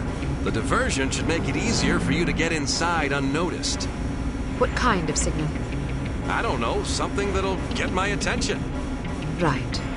Take care of yourself. Don't worry about me. Just get to that safe as fast as you can. We'll figure out what you're up to. You're as good as dead. Let's get out of here. What's wrong? Volkov. Once again, I find myself aiming a pistol at someone you care about. Drop your gun. How do I know you won't shoot him? You don't. But you can be sure that I will shoot him. Unless you do as I say. Don't listen to him, Archer. I realize you are American, and therefore feel entitled to speak your mind whenever you please. But you are also at gunpoint, and very likely to be shot if you don't shut up! Go to hell. What did you say? Nothing. I heard you. Tell me what you said. I thought you wanted me to shut up. Now you want me to talk? Make up your damn mind. You are testing my patience. Miss Archer, I suggest you drop your weapon before your obnoxious American friend forces me to silence him, once and for all. Don't do it. Get out of here now. Tom. Go. Go.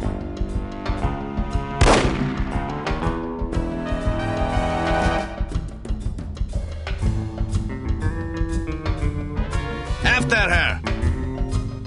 I hope you are pleased.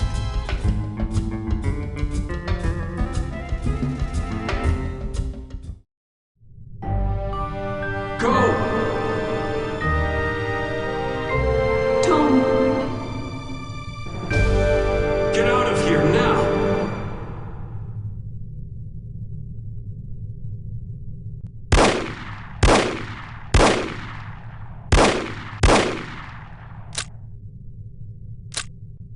Agent Кейт Archer, please report to the war room. Thank you.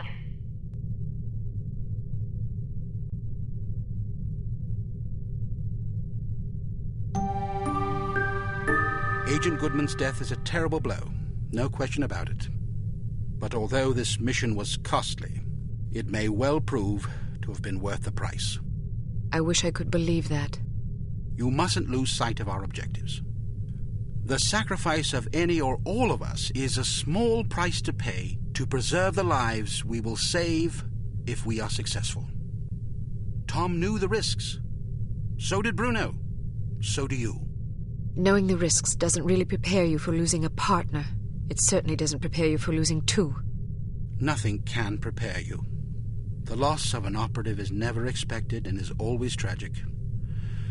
But as horrible as it sounds, it's also inevitable. It's a dangerous job. Perhaps Mr. Smith is right. Perhaps I'm not up to the task. Rubbish.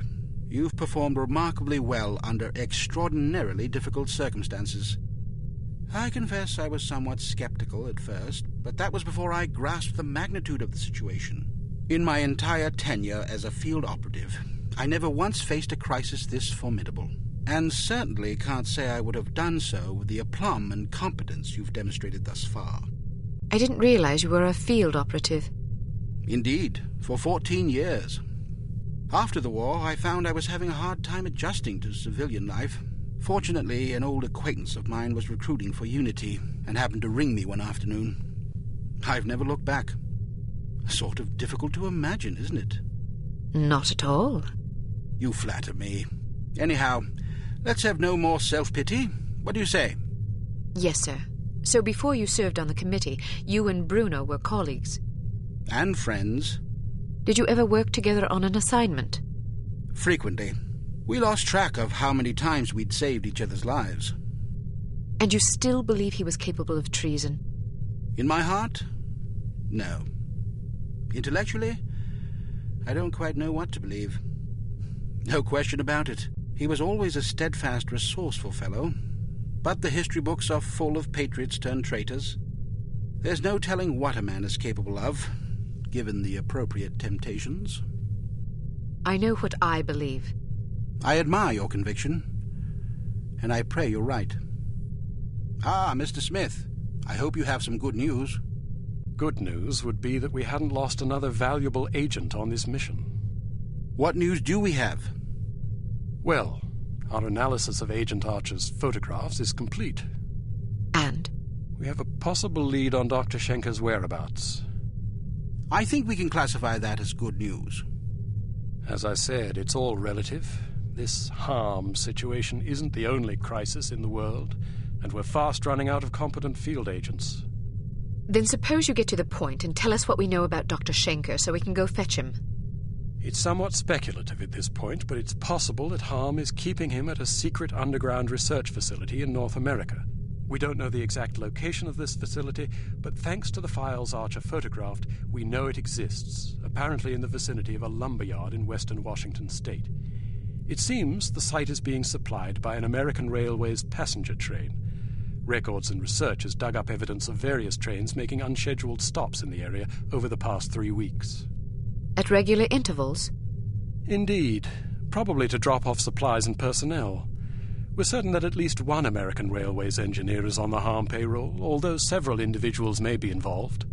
We're looking into it. What's my assignment? Phase 1 will be to apprehend the engineer or engineers in question so that we can interrogate them. Once you're aboard the train... How exactly am I to get aboard? We'll smuggle you into the galley car. Lovely. Anyhow, once you're aboard, you will meet with a contact who will tell you precisely whom you'll need to detain. It is safe to presume that other harmed personnel will be aboard the train, so subtlety is advisable. Needless to say, seizing the conspirators will prevent the train from making its stop, so you'll have to be sure to detrain at the appropriate time. Well, after falling out of an airplane, I suppose jumping off a moving train can't be that bad. That won't be necessary. Once your objectives are complete, you must head for the caboose and detach it when you're near the lumberyard. We'll have an agent in place to switch the track and reroute you to an unused depot behind the lumberyard. This area is not likely to be heavily guarded, so you shouldn't have much difficulty getting through. If all goes according to plan, you will rendezvous with another undercover agent who will, we hope, have information that should help you locate the underground base. Then I grab Dr. Schenker and get the hell out. Precisely. We'll have a helicopter nearby awaiting your signal. Your flight departs in 1 hour, so if you need to stop by the toy shop, now's the time. Understood. Thank you for putting things in perspective for me, sir. I promise you I will do everything in my power to destroy harm. Archer? Sir? Don't let anger cloud your judgment. Revenge is an understandable impulse, but it is also a contemptible one. Our job is not to avenge, but to protect. I can't just shut off my feelings like a tap. No, but you can bridle them and use them to fuel your resolve. Destroy harm, but do it to save innocent lives, not to retaliate for those already lost. The moment you give in to wrath, you become as reprehensible as the monsters we're hunting. Clearly, we are all called upon to take lives from time to time, but we must neither relish it nor agonize over it. It is a duty, plain and simple. Not a pleasant one, but often a necessary one. I'll do my best, sir. I have absolute confidence that you will. There was one more thing, although I'm not sure how important it is. According to one of the documents Archer photographed, it seems the Baron's wife changed her surname some time ago. Really? So her maiden name isn't McLean? It's Farnsworth. Felicity Farnsworth? Are you quite sure? Positive. Do you know of her? Aye, that I do. When she was 8 years old, her father, a wealthy banker, was involved in a nasty public scandal involving unmentionable acts with a 12-year-old boy. How dreadful. Mr. Farnsworth committed suicide shortly thereafter. Felicity and her mother, by all accounts a vapid socialite, were ruthlessly ostracized by their peers, guilt by association, presumably. Furthermore, rather than inheriting the fortune she expected, Mrs. Farnsworth discovered that her late husband had left the family in inescapable debt. She went quite mad. Several days after being institutionalized, she hung herself. My word, that poor child. Felicity fell into the custody of an elderly aunt whose lifestyle was apparently rather more severe than she was accustomed to. About a year later, the aunt took a fatal tumble down the stairs. Foul play? No mention was ever made. What happened to the girl? She ended up with a foster family where she remained until she was 14. One night she went out her bedroom window and was never seen again. Or at least no one recognized her. Astonishing. Where did you learn so much about her? I studied her. Come again? I believe I first read about her in a gossip column. I was intrigued by the similarities in our background, so I dug deeper. What similarities? Well, we both came from wealthy families. We were both orphaned at a relatively early age. Our fathers both killed themselves, although for very different reasons. We were both plunged into undesirable circumstances and resorted to rather desperate measures to survive. I found it quite uncanny at the time, although in retrospect I think we had less in common than I once believed. Adversity is the truest test of character. The strong are strengthened by it, the weak made weaker. It sounds like this Baroness didn't have the wherewithal to cope with her misfortunes. It's a common trend among terrorists and bullies that they imagine themselves persecuted by fate and therefore feel justified in harming others. You're frothing. Sorry, I get carried away. She's involved somehow. The Baroness? Upon what unimpeachable evidence are you basing that supposition? I just have a feeling. Ah, then the case is as good as closed. I don't expect you to believe me, but I'll count on you to say something smug if I'm right. It's virtually guaranteed. I'm not smug. Acerbic, perhaps, maybe even sardonic, but not smug. Okay, sure, whatever you need to tell yourself. I have to agree with her, Smith. Don't either of you have work to do? Aye, sir. Off I go. Good luck.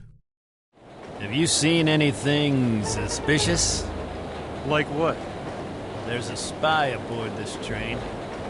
Are you sure? I am. How do you know?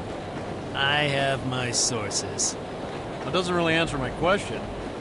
Let's just say I heard it from a little birdie that someone's been poking around, nosing for information about our obliging engineer friend. Oh. We don't want that information falling into the wrong hands, do we? Well, I haven't seen any spies. If you do, let me know. We don't tolerate spies. I'll keep an eye out. See that you do. Moron. Is it just you, or is it hot in here? Either way, I think you need a cold shower. What kind of halfwit comes up with these code phrases anyway? I know what you mean. What do you have for me? Looks like the assistant engineer has been acting alone. Crew compartments are all the way at the front of the train. You should be able to find him there, since his shift doesn't start for another half hour. Perfect. Who are you? No, please, don't hurt me! That should keep you out of trouble for a spell. Is that a caboose? Yup. What do you think it's doing out here? Not sure. Should we report it? Probably.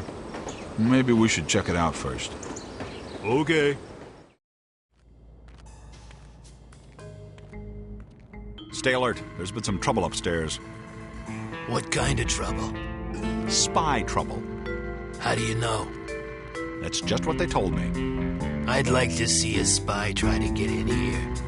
Well, make sure you're ready just in case one does. Mein Gott in Himmel! You're alive? More or less. But I saw you fall out of the plane without a parachute. Oh, that. Well, someone loaned me one on the way down. Very generous of them. Anyway, I thought I'd drop by and see if you'd like to get out of here. I would indeed. If I had known I'd end up in a place like this, I never would have left Berlin. But I suppose that was part of the plan.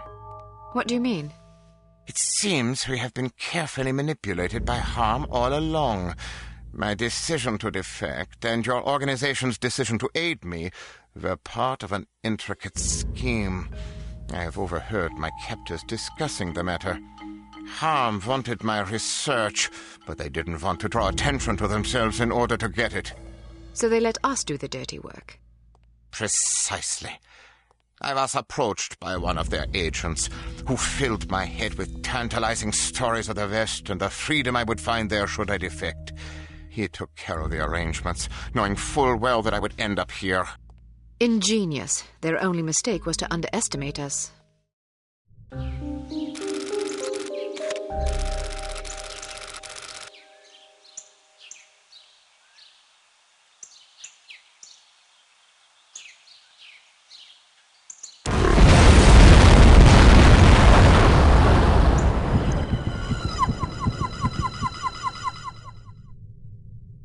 This morning at exactly 9:02 a.m., there was an explosion of unknown origin in the town of Shilling, England. That's where the Baroness grew up. Well, case closed. Arrest her immediately. Scoff all you please. The source of this blast was a banker by the name of Lester Cheems. Casualties are estimated at over 1,300 innocent people. Their blood is on the hands of the agency responsible for kidnapping Dr. Otto Schenker from us. Until he is returned to the facility from which he was abducted, we shall continue to mete out similar punishments every 48 hours. That is all. Those figures are correct, by the way. 1,300 people. I suppose we can assume harm is capable of delivering on its threats. Indeed, which means we have exactly 2 days to complete our objectives. Can we have records and research find out if this Lester Cheems ever knew Felicity Farnsworth? I suppose, although I can't see that it will prove anything. You never know. Well, I, for one, am reticent to implicate a respected public figure on the basis of mere coincidence. You call it coincidence. I call it circumstantial evidence. Knowing the victim of a crime hardly qualifies as circumstantial evidence. That depends on the victim, the crime, and the circumstances, doesn't it? Enough of this bickering. Send in Dr. Schenker, if you please. Here you are. Thank you for joining us, Doctor. I hope your accommodations are adequate. Exceptional, thank you. Hello again, Miss Archer. Hello, Doctor. I'm sorry there wasn't time to brief you sooner, but I imagine you've already heard about this morning's disaster. I have. Then I'm sure you can understand the need for alacrity in devising a plan of action. Harm has promised another attack within the next 48 hours unless we hand you over, which imposes a rather daunting deadline. How can I help? We need to know who Harm has infected with the reagent, and we need the antidote. Unfortunately, I cannot help you with the first problem. I was never told how the reagent was being used or on whom. I'm afraid it would not make much difference, even if I had. I'm terrible with names, you see. What about the antidote? Yes, that is also a problem. You see, the antidote is highly unstable and can therefore only be produced in a zero-gravity environment. You mean outer space? Quite so. So in other words, Harm was lying about having the antidote. Not true. They do have it. So they stole it? They developed it. But how's that possible? Harm has its own space program. That's preposterous.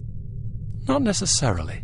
A few weeks ago, the US branch reported an unscheduled rocket launch from a small tropical island off the coast of Mandaru.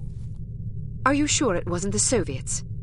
It's certainly possible, although we have plenty of spies in the Soviet Union and none could confirm a launch. This is starting to sound like circumstantial evidence, Mr. Smith. Agreed, but it's the only lead we have. If it is Harm, I certainly can't explain where the funding and materials are coming from. Maybe the Soviets are involved. At the moment, all that matters is that we get our hands on that antidote. Very well. Archer, your job will be to locate and infiltrate the launch facility and recover a sufficient quantity of the antidote for our purposes. Assuming this is even the right place. Yes. Understood. We'll give you a radio frequency to use in case you need to contact us. Your code name will be Foxhunt. Ours is Foxhound. Did Bruno tell you that story? Yes, he did. What story?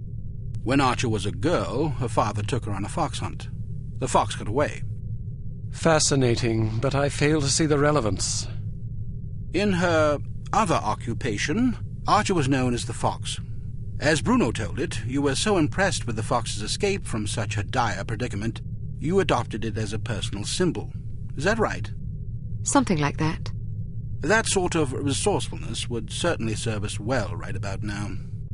What an amusing anecdote. Shall we take turns telling stories? Or shall we get back to the mission at hand? When do I leave? As soon as possible. Let's just hope I find myself in harm's way, if you take my meaning. If we're wrong about this, there will be hell to pay. Good luck, Archer. We're counting on you.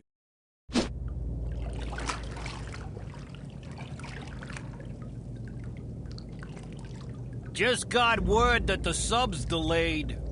Good. We still haven't finished clearing out the last shipment. What's the ETA?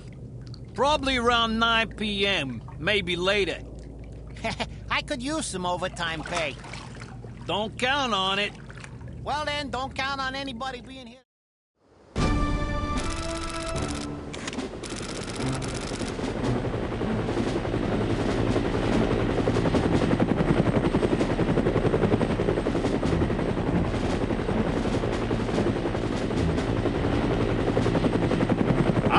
Any excuses. We need to clear this freight out of here in the next 20 minutes. I'm telling you, that's not possible. Listen, the success of this operation hinges on secrecy. All it takes is one airliner pilot to look down and see all these bright orange crates sitting here, and we're finished. I understand that. We've only got one helicopter. We're doing the best we can. Figure out a way to do better. Get us more helicopters. Oh, sure. We'll just go make a couple out of soda cans and popsicle sticks. Fox Hunt calling Foxhound, over. Go ahead, Foxhunt. There are no antidote samples on the island. Repeat, no antidote samples. Damn. However, I think I may know where I can find one. Where? Outer space. Please repeat. Over. I could have sworn you said outer space. Aye, that's what I said. There's a rocket going up in half an hour. I plan to be aboard. Negative. It's too risky. You forgot to add, for a woman. Don't worry, I'll be fine. I'm not about to let thousands of people die because I was afraid to risk my neck. Very well. Proceed as planned. Just be sure to come back in one piece. Count on it.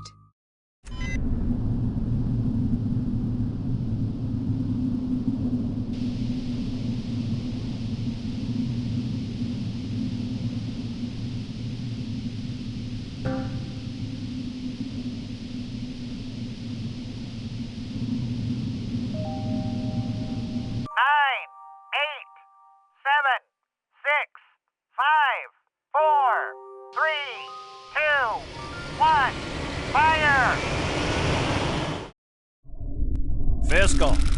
Yes, sir? Hey, can you go check up on the crew of that rocket that just came in? They haven't disembarked yet, and they're not responding on the radio.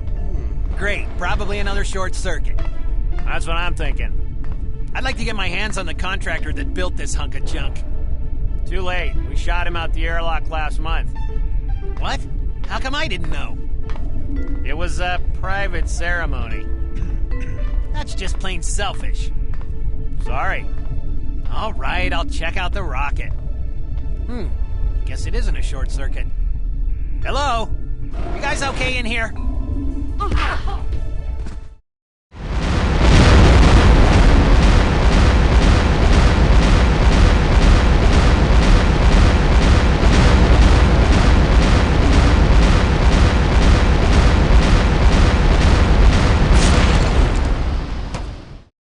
Let's get the hell out of here! Wait for me!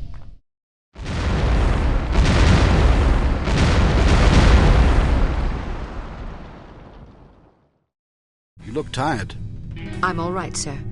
We've asked a great deal of you on this assignment. Under normal circumstances, we'd have a team of agents collaborating on a situation like this. Well, I wanted a challenge. You've certainly got the right attitude. Gentlemen, what have you learned? The antidote sample is viable. Excellent. Is there enough for our purposes? I should think so. Of course, it depends on how many people have been infected. We need that list of names, and we need it before harm sets another example. Where's the Baroness now? She and the Baron are on holiday at their chateau in the German Alps. Then that's where I'm going. Need I remind you that Harm's next victim will detonate less than 20 hours from now? That's assuming they don't retaliate for Agent Archer blowing up their space station. Relax, Smithy. It'll take him that long to figure out what happened. I wrecked their communications, remember? Besides, a meteor shower blew up that station, not me. Regardless, this hardly seems the time for wild goose chases. Well, what do you recommend? Look, I know the Baroness is behind this mess, and I know she keeps that list of names close to her. She's not doing this just for the money. She wants to blow these people to bits. She wants revenge. That's an amusing theory, but you'll excuse me if I'm not entirely convinced. I don't care if you're convinced. I just want to know if you have a better idea. Not at the moment. Then let me do this. If you come up with something better, you can call me back. I won't argue. That seems unlikely. All I care about is getting that list of names before more innocent people die. I don't want to sit around here waiting for some blinding flash of insight, only to discover I was right all along and lives were lost because I didn't follow my instincts. If you receive a signal from us, I expect you to drop everything and get in touch immediately. Am I understood? You can count on it. I hope you have a plan. Sure I do. I'm going to get inside that chateau, find the list, and get out. I see. And how exactly do you intend to do that? I'll improvise. Brilliant. Why didn't I think of that? What about the fellow that's been keeping an eye on the Baroness for us? He's just a spy. Some poor chap willing to risk his neck for a pittance and a bit of adventure. Perfect. Have him meet me at my hotel when I arrive. Are we really going to go through with this? Yes, we are. God save us all.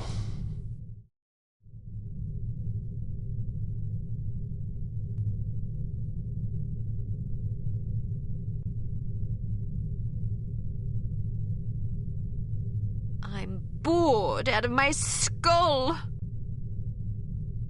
It's so boring. I never have any fun.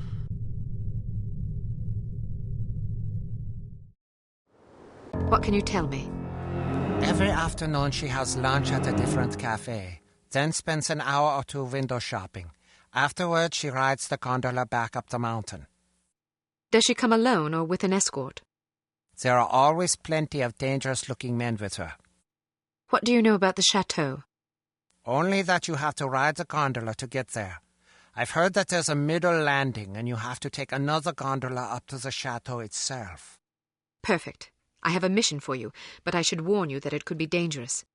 I'm not afraid. Good. Sneak aboard the gondola and ride it up to the middle landing. Scout around and find out what you can. I'll meet up with you in 2 hours. How will you find me?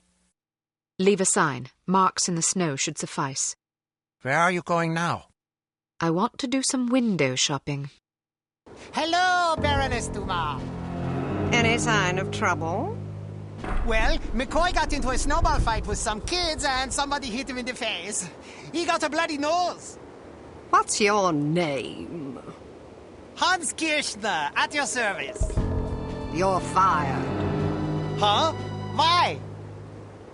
Because if I were to shoot you, it would cause a scene. You take over here. If anybody slips by you, I swear to God, I'll have you frappe. Are you going on up to the chateau, Baroness Dumas? Of course I am. You simpering oaf. Did you think I was planning to sit around and play pinochle with you idiots? What did you find out? The main gondola dock is heavily guarded. It would be suicide to go that way.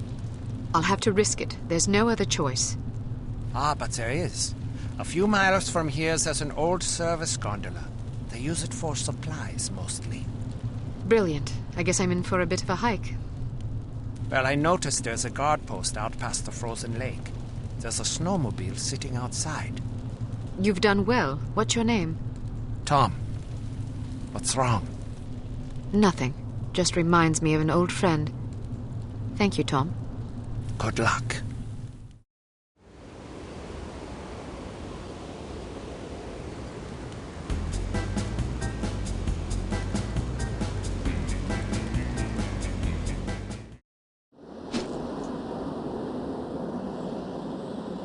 Fox Hunt calling Fox Hound, over.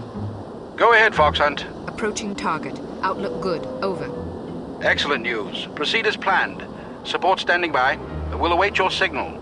Over. Understood. Over and out.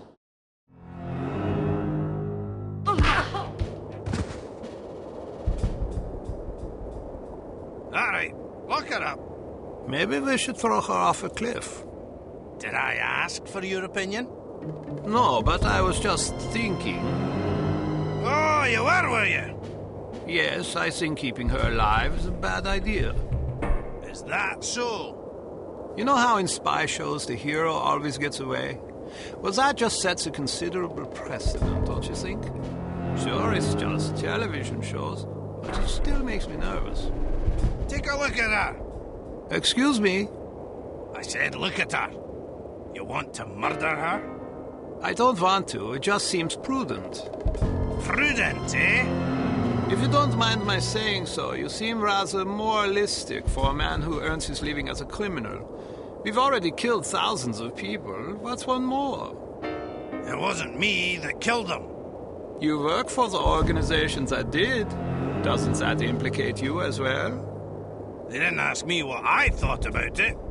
Perhaps not, but you knew there was a possibility that such things could happen. Okay, maybe you're right. But that doesn't mean I want this girl's blood on my hands. Truth be told, I'd sooner kill you than her. Then I'll stop trying to convince you to throw her off the cliff. That's prudent of you. I must confess, I haven't been able to sleep since that explosion in England. Me neither, lad. Can I ask you a question? What would you do if I began walking towards a gondola dock with the intention of leaving this organization? I might give you a piece of advice. What would that be? Don't get yourself killed. The thought had occurred to me.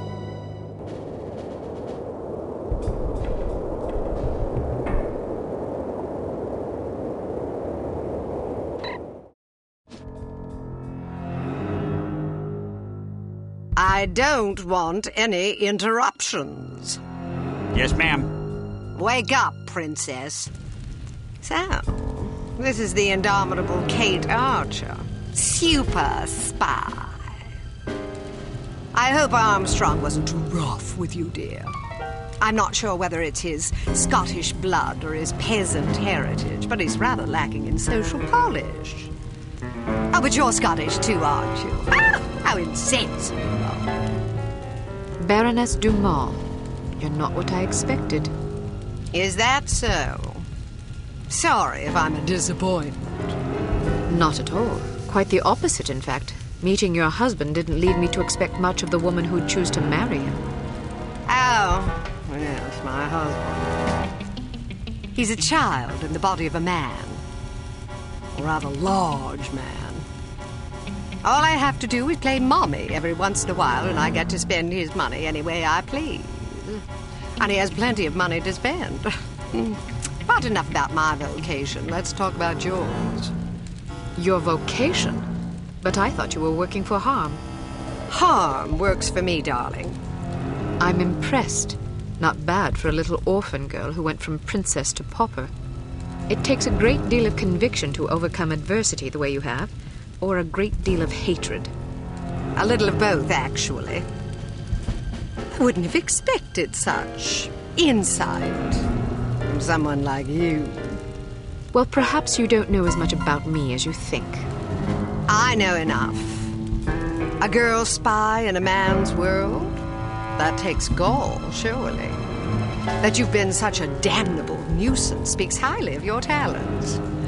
But the fact that you're my prisoner suggests that you overestimate yourself. Just a bit. Little girl who thinks she can take on the world. Is that so different from a little girl that thinks she can take over the world? Well, we're both ambitious. Too bad your ambition is so petty. Is that what you think? You might have done great things. Instead, look what you've settled for. Exacting revenge on people who remind you of those snobs that ostracized you and your mom after that nasty business with your father. You call it revenge?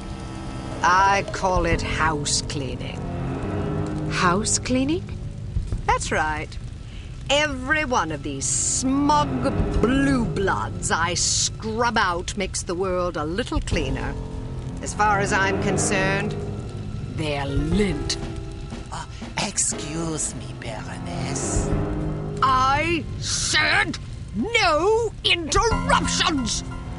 Somebody shoot this man! Where were we? Ah, yes. You were moralizing. Next, I suppose you'll tell me that I can't possibly succeed. Not if I have anything to do with it. Well, you certainly have spirit.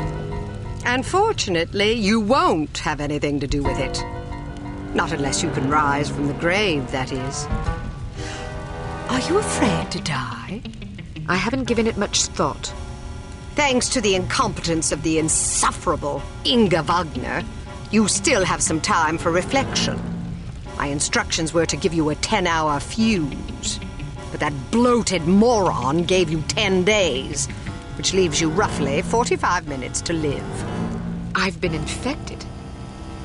At the club, that dart that hit my neck. Yes. And if it weren't for Fräulein Wagner's mind-numbing ineptitude, you'd already be dead. You get what you pay for. Isn't that the truth? You have no idea how hard it is to find qualified criminals these days. Nothing but misfits, mutants. I hope you don't expect sympathy. Not from a judgmental goody-two-shoes like you. To you, I'm just a villain. Those pretty eyes of yours see only black and white. Well, sister, the world is a crueler mistress than I. Believe me, I would have gladly kept my dollhouses and fairy tales rather than suffering through what I did. But I didn't have a choice in the matter. You had a choice. You were just too weak to make the right one.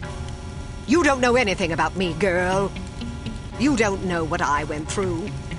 Those genteel bastards disowned my mother and me before the headlines even hit the papers.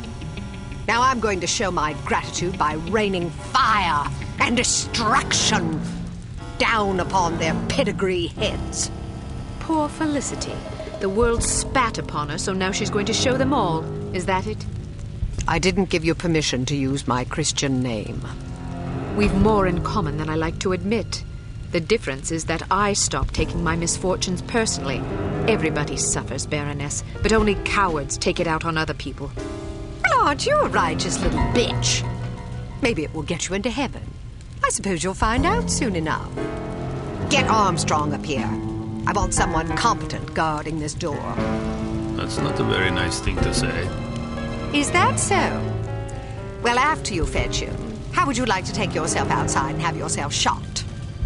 That'll give you something to complain about. Looks like you got yourself in a heap of trouble this time, eh, lass? How about a fight? What are you yapping about? A fight, you and me, mano a mano. You're challenging me to a fight? If I win, you let me go. And if I win? I'm already at your mercy. Are you a sportsman or a bully? As entertaining as it sounds, I'm not about to stake my reputation as a master criminal on a dare from a wee little girl. Coward. Are you trying to provoke me? You're just afraid I'd clobber you. Ha! I'd be more afraid of an angry chipmunk. I always figured you for a sissy. I dare you to say that again. Maybe you should trade your kilt for a skirt. Maybe you should shut your damn cake hole before I put my fist in it. I'd clobber you, but I hate being cruel to animals. Then I guess a kiss is out of the question, eh? Oh, that's right. I forgot you don't like girls. Say that again and I'll wash your mouth out with soap. I'd smack the crap out of you if I didn't think it'd bury us both. You're a feisty little wench, aren't you? That's it! You pushed me too far, girlie! I'll be damned! Walloped by a girl! So, do you intend to keep your word and let me go? Or do I need to pummel you some more? I may be a villain, but I'm not a liar. A promise is a promise. What about you? Time to look for a new job, I suppose. I'm definitely not sticking around here to discuss your escape with the Baroness. Maybe you should consider a legitimate career next time. My skill set is a bit too, specialised for legitimate work. Don't you worry about me. I'll make do. I owe you. That you do. And don't forget it either. Can I ask one more favour of you? You can ask. The list of names. Where does the Baroness keep it? Sorry, I can't help you. Do you have any idea how many innocent people will die if the Baroness isn't stopped? What do I care? Don't give me that. Imagine some crazy woman with a chip on her shoulder blew up your mum. How would that make you feel? My mum's already dead. Answer my question, you big ox, or I'll pummel you so bad you'll be picking your own teeth out of your arse. Okay, fine, I'd be sad. Is that what you want to hear? I might even cry like a ninny. Are you happy now? Just think about all the people that'll lose their mums and their sons and their wives, all because some power-mad Baroness had a bad childhood. You want that on your conscience? All right, enough, fine. As far as I know, she keeps the bloody thing in a safe in her underground lair. There's an elevator behind a woodpile downstairs. You're a resourceful lass, you'll figure it out.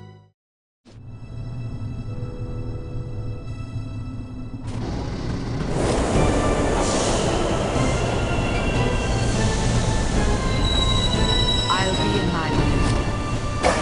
Yes, ma'am. Do I even need to mention that I don't want to be interrupted? No, ma'am. Good.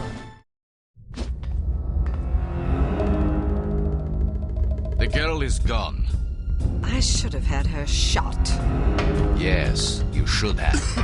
Well, no matter. She'll be dead soon enough. Wrong. She got the antidote. She's resourceful, all right. I'll find her. There isn't much time. Less than an hour. More than enough. Just be sure not to leave without me. I wouldn't dream of it. What about Armstrong? Vanished. Kill him too while you're at it. That's unexpected. You meddlesome imp. Guards, kill her! Be on the lookout for Archer. Yes, sir. Battle station, we are under attack. All copy breaks are hereby postponed until the threat has been neutralized. Oh, man.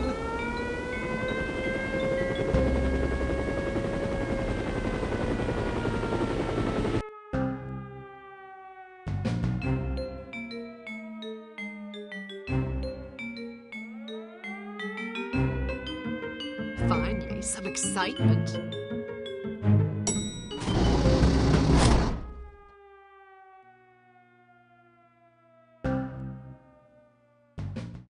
Agent Archer, good to see you. Head for the helicopter in the courtyard. We'll cover you.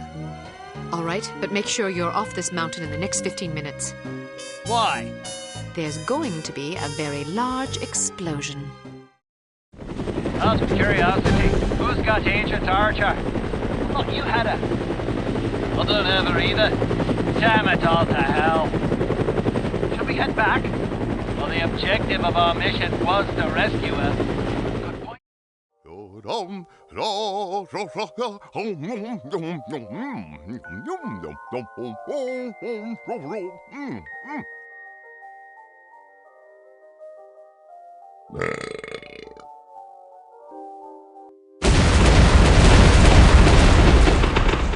Good God! Do you think Agent Archer is okay? Not bloody likely. How are we going to explain this to command? You have proved to be an interesting adversary, Miss Archer. I've never had the chance to compete with a woman in a professional capacity. The experience has been an amusing one. Good. Then you can go to your grave happy. Perhaps. But I deem your mortality a far more immediate concern. Hand over the list, and I will kill you swiftly. How generous of you. I am not a man to trifle with. I've been perfecting methods of torture since before you were born. It would grieve me to have to demonstrate my skills on such a lovely creature as yourself. Are you threatening me or attempting to seduce me? I try never to get involved with women who want to kill me. Wise policy. Live and learn. Well, you'll not get this list in any case. That is where you are mistaken.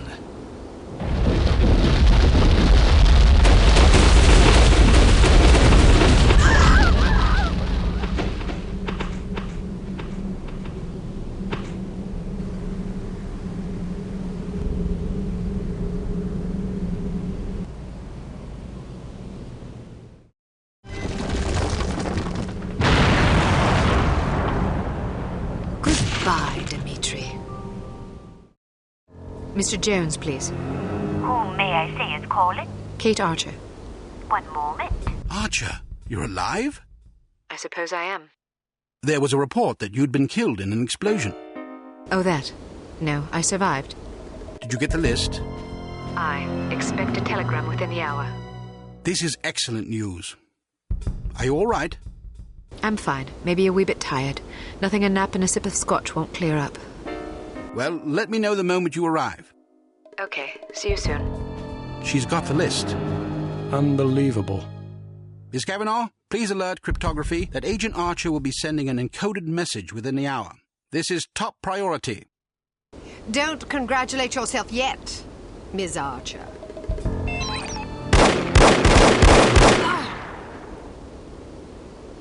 You've won.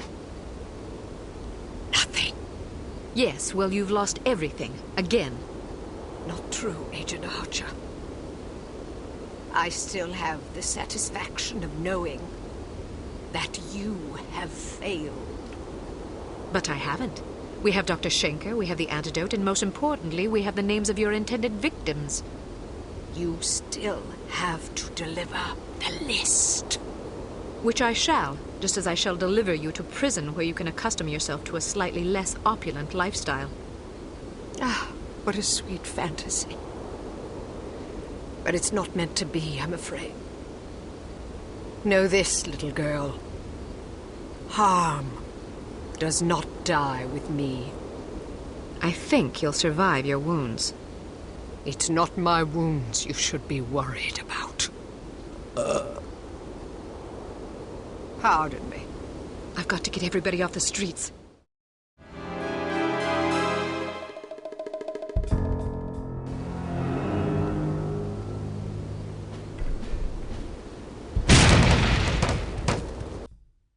Poor, pathetic creature.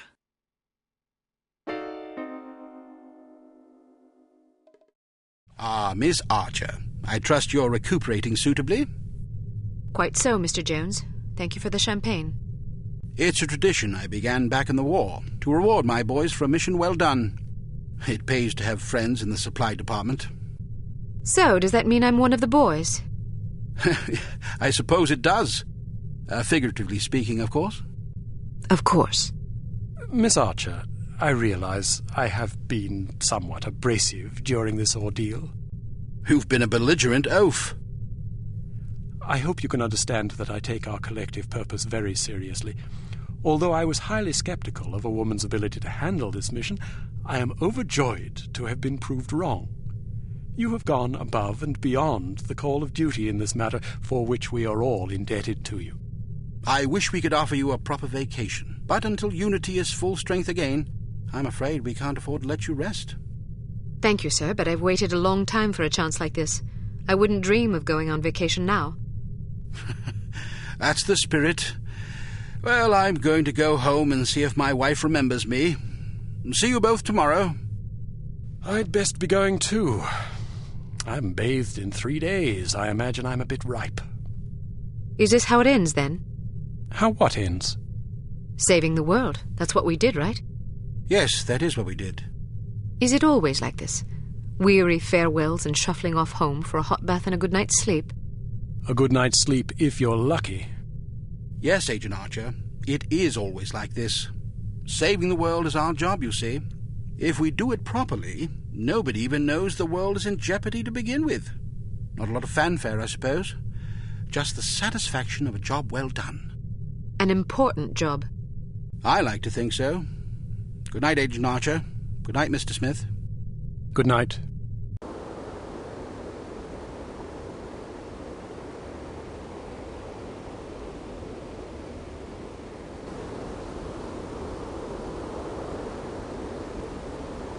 You were right. Last night I slept peacefully for the first time since my father died. How touching. Tom? You owe me more than you can imagine, Ms. Archer. I thought you... You have no idea what I put myself through, and I'm not gonna get a dime for it thanks to you. You're the traitor. Hey, I'm not proud of what I did, but I was gonna get a handsome paycheck as compensation. A very handsome paycheck. Unfortunately, you had to go and blow up my benefactor. Money? You betrayed the entire free world for money? Ah, spare me the self-righteousness. Everybody has a price. Even you. You don't know anything about me. Maybe not, but I've been in this business long enough to see what people are capable of. Anybody can talk about honor and patriotism, but those are just pretty words. When the money's on the table, the right amount of money, you'd be surprised how quickly you can change your tune. Do you honestly believe that? Of course I do. You know what a spy is? It's just some ordinary Joe who's willing to risk his life to sell out his country for a few measly bucks. We rely on these people. That's where most of our information comes from. The difference between them and us, other than our training as operatives, of course, is a price tag. Mine just happened to be about 100 times as much money. And now I get nothing thanks to you. You're forgetting something, Tom. Those spies we recruit aren't patriots. They're cowards. We seek out selfish, hateful little people who place themselves above everyone else. We choose them because they're weak and greedy and arrogant. Like you. Touché. Don't you understand what you did? People died because of you. Bruno died because of you. Hey, Volkov killed him, not me. All I did was supply some information. I'm not responsible for how that information was used. We'll see what the court thinks about that. I didn't come here to surrender. Pity for you.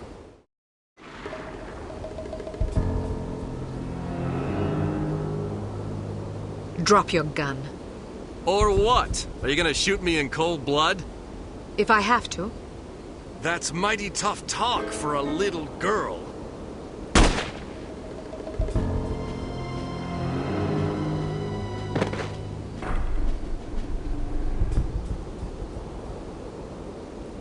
Mr. Smith, what are you doing here? Tending to some unfinished business. Mr. Jones? Are you all right, Miss Archer? Aye. What's going on? There's your traitor. You mean Smithy? How long have you known? I've suspected you for some time. You've only just now confirmed my suspicions. All this time you thought he might be a traitor? Indeed, but I had to be sure. You might have warned Bruno. He did. Bruno. Look out!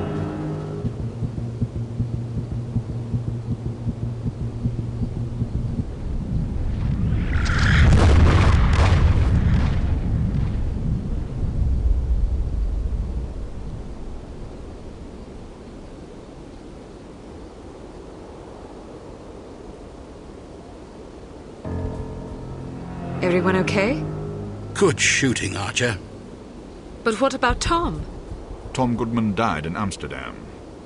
What? But I thought... The man you knew as Tom Goodman was an imposter. His real name was Melvin Blitzney. He's a former vacuum cleaner salesman from Akron, Ohio. I don't understand. It's quite simple. 7 years ago, Mr. Jones took Smithy off the active list due to his increasingly inadequate performance in the field. Mandatory retirement came as a great blow. Smithy, like many operatives, thought of himself as a man of action. He viewed his reassignment into the role of an administrator as an insult to his virility.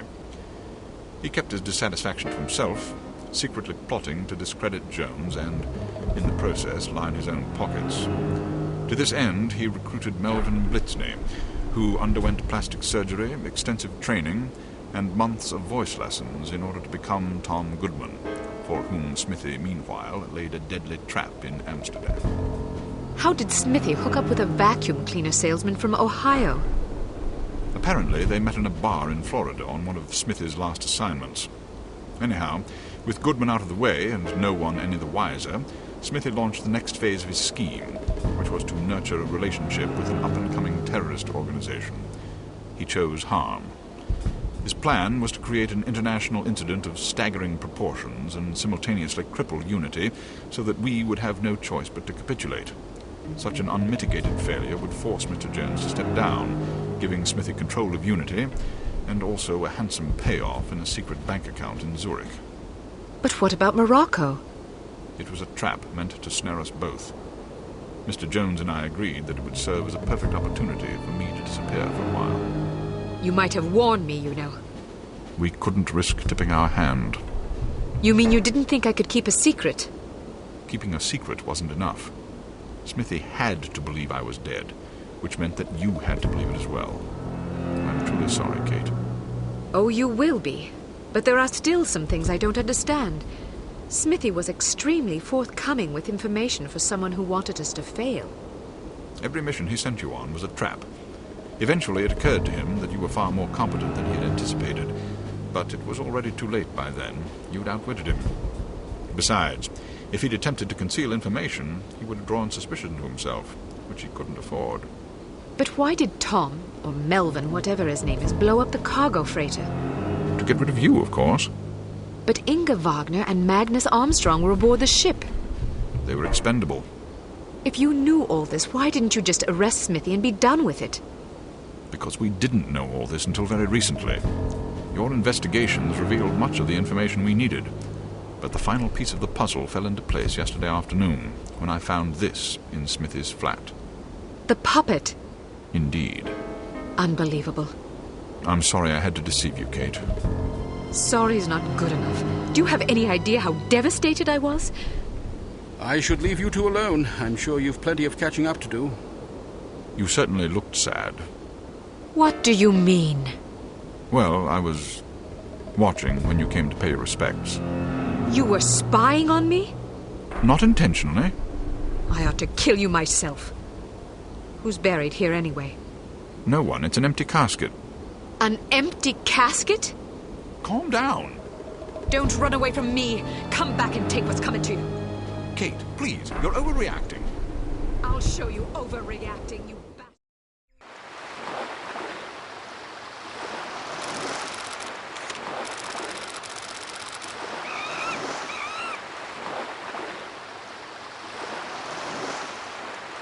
This is the life. No harm, no unity, and no objectives except rest and relaxation.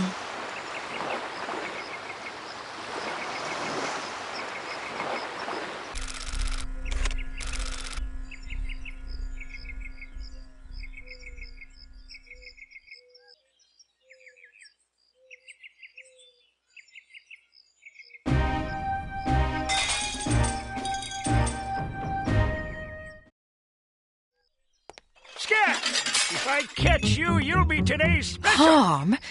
What's going on here?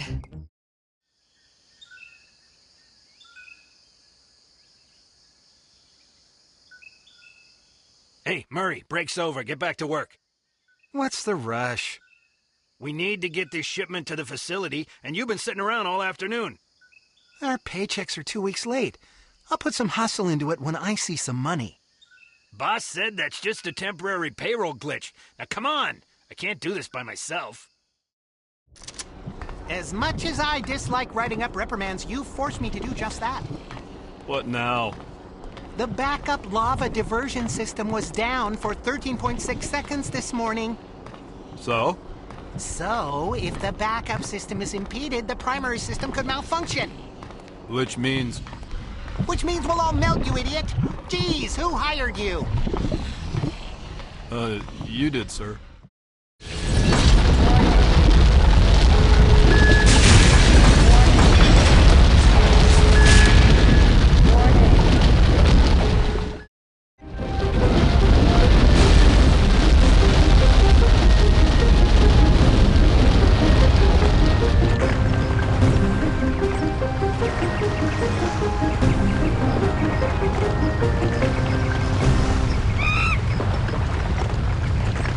Monkey needs a good spanking.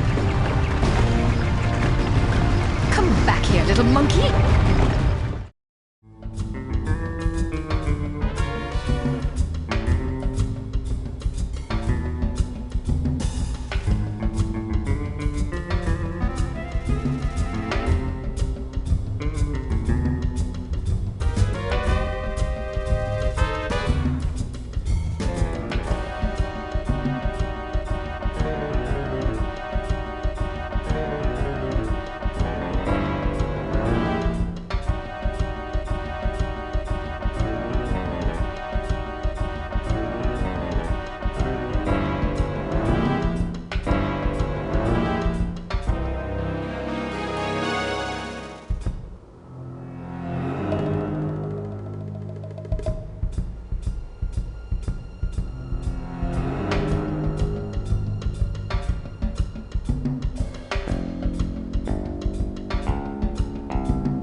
strike me thunder.